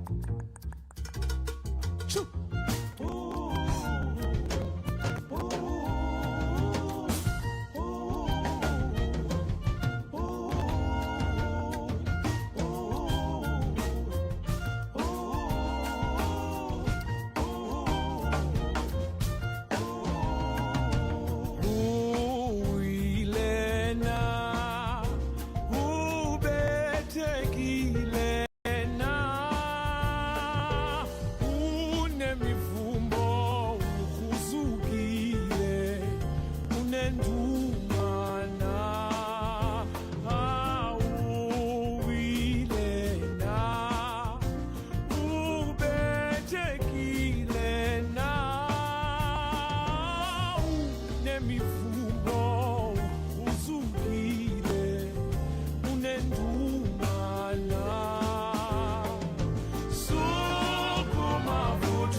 Oh, this is one of my favorites, man. Whenever I'm on maybe the N1 or the N12 or the N3 and I'm driving a distance, it's a very, very beautiful song. Makes me feel so warm inside. What's your song that you must have on your travel playlist? This one was Mandisi Janjas Ungangami, and I'm sure there's many like it, or maybe a different one that you would like to let us know about. We'll be taking more of your calls and voice notes after this. 702 Afternoons with Relebogile Maboja, 1 to 3 p.m. In terms of funeral policies, a person would need to check if they are covered for repatriation. question. Yes. How much would it be for a body to come home from another country, and about how much, from your experience, have you seen you guys paying to bring a body from another province? So if you buy a funeral policy and it's got a repatriation benefit attached to it, you don't have to worry whether it will cost 100,000 or 50,000, because then the provider will take care of the body and return it back home. And that's why I'm emphasizing the benefit. It's really important. 702 afternoons. With Relebogile Maboja. Let's walk the talk. For Olwethu Nxumalo of Ozide Rentals and Custom Dressmaking, every stitch is a story. What's your Telkom business chapter? What made Telkom business stand out from all the rest was how fast everything was. And with voice calling and fiber from Telkom Business, she stitches together inquiries and sources fabric online without dropping a thread. Get unlimited VoIP 1 from 99 Rand per month and Stream Connect Fiber from 399 Rand per month. Call 10213 or click telkom.co.za. T's and C's apply. Telkom Business. Possible begins here. Joburg, Pretoria. This is Miss Jill Scott, and I am coming to see you. Join three-time Grammy Award winner Jill Scott for her To Whom This May Concern tour, performing classics like Golden, The Way, and new hits Pressure, Beautiful People, and more. 7 November at the Sunbet Arena, Times Square. Book now at ticketmaster.co.za. Jill Scott, in association with Showtime Management at 702. What do you consider amazing? At Lexus, we believe it's experiencing next, now. The Lexus NX elevates every journey with confident sophistication. Built for ambitious drivers, modern lifestyles, and families with tomorrow in mind. From its striking design to its efficient hybrid performance, this premium SUV delivers what's next, today. Book a test drive at your nearest Lexus dealership, because next is now. Lexus. Experience amazing. T's and C's apply. 702 Drive with John Perlman was proudly brought to you by Telkom Business. Possible begins here. 702. Let's walk the talk on 92.7 and 106 FM. Hello, 702 family. For me, any of my playlists, my road trip playlist, has to include The King of Wishful Thinking by Go West. If you play this song while you're on your trip, you'll feel like Richard Gere, Pretty Woman driving his Lotus Esprit. Happy Easter to everybody. This is Chris from Radiohead. I don't need to fall at your feet just 'cause you cut me to the bone. And I won't miss the way that you kiss me. We were never carved in stone. If I don't listen to the talk of the town, then maybe I can fool myself. I'll get over you. I know I will.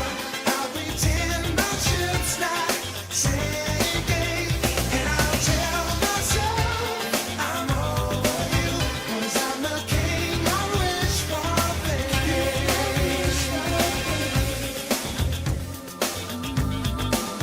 I am the king I wish for thinking. I refuse to give in to my blues. That's not how it's gonna be. Oh, this sounds like the perfect Sunday afternoon. King of Wishful Thinking by Go West. Thank you so much for that. Let's take more of your voice notes. Hi, Komoto. Beautiful show. Bravo, this is a show we have Uliwa. Me personally, one of the first songs I play my playlisting. Kisuga Ute, ya Kelvin Mom, because we like long distances. Beautiful show. Hi, Komuto. For me, it is Justin Timberlake, Can't Stop the Feeling, the song from Trolls, when me and my whole family, yeah, we love that song. And it sort of wakes everybody up, because most of the time when I'm driving, they all fall asleep. So yeah, Justin Timberlake, Can't Stop the Feeling. Shivers in Boxburg.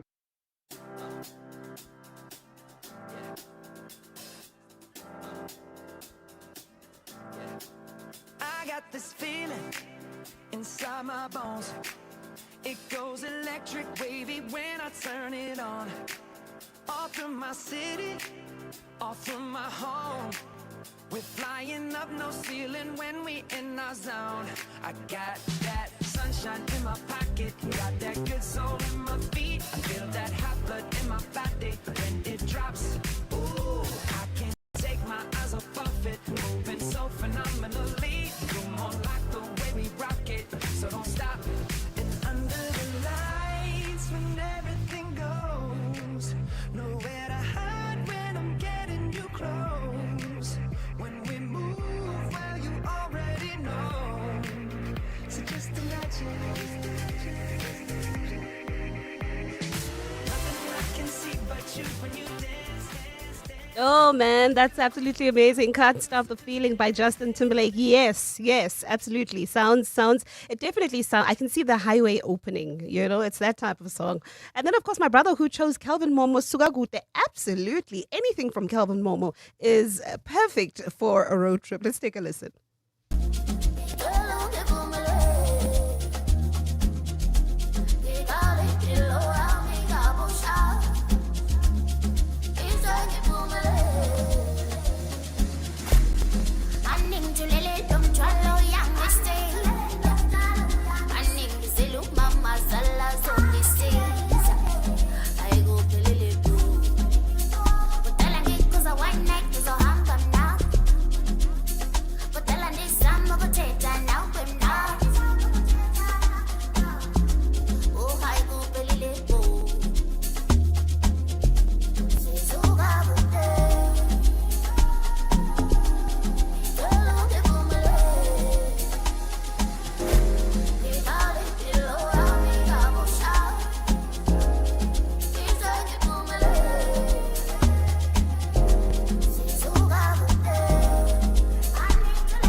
Calvin Momo, Sugagute. Anything from Calvin Momo is a yes from me. Thank you so much for that request. Of course, we've been taking your calls and your voice notes on songs that must be on your travel playlist. Of course, this is all part of the Easter theme or the Easter travel theme in the show this afternoon. Thank you so much for tuning in. This was 702 Afternoon Drive with me, Khometso Modise. I've been in for John Perlman. Thank you for your voice notes and your calls. Absolutely enjoyed hearing from you, and thank you for the conversations we had.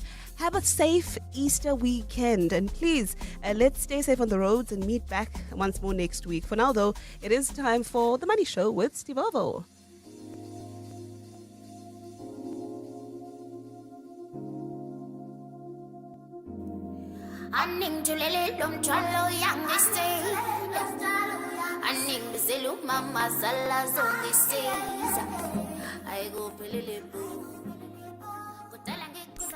And now, The Money Show with Stephen Grootes, live on 92.7 and 106 FM. Streaming on the Prime Media Plus app and DSTV channel 856. The Money Show with Stephen Grootes is brought to you by ABSA Sponsorships, proud sponsor of the ABSA Cape Epic, celebrating 20 years of taking it to the trails. ABSA is a registered FSP. Good evening on your Money Show tonight. Ngubani Makubu prepares to take over as the new SARS Commissioner as the institution builds continuity into its leadership. How the car maker Chery wants to produce cars here in competition with China. Why the Public Service Amendment Bill could change the investment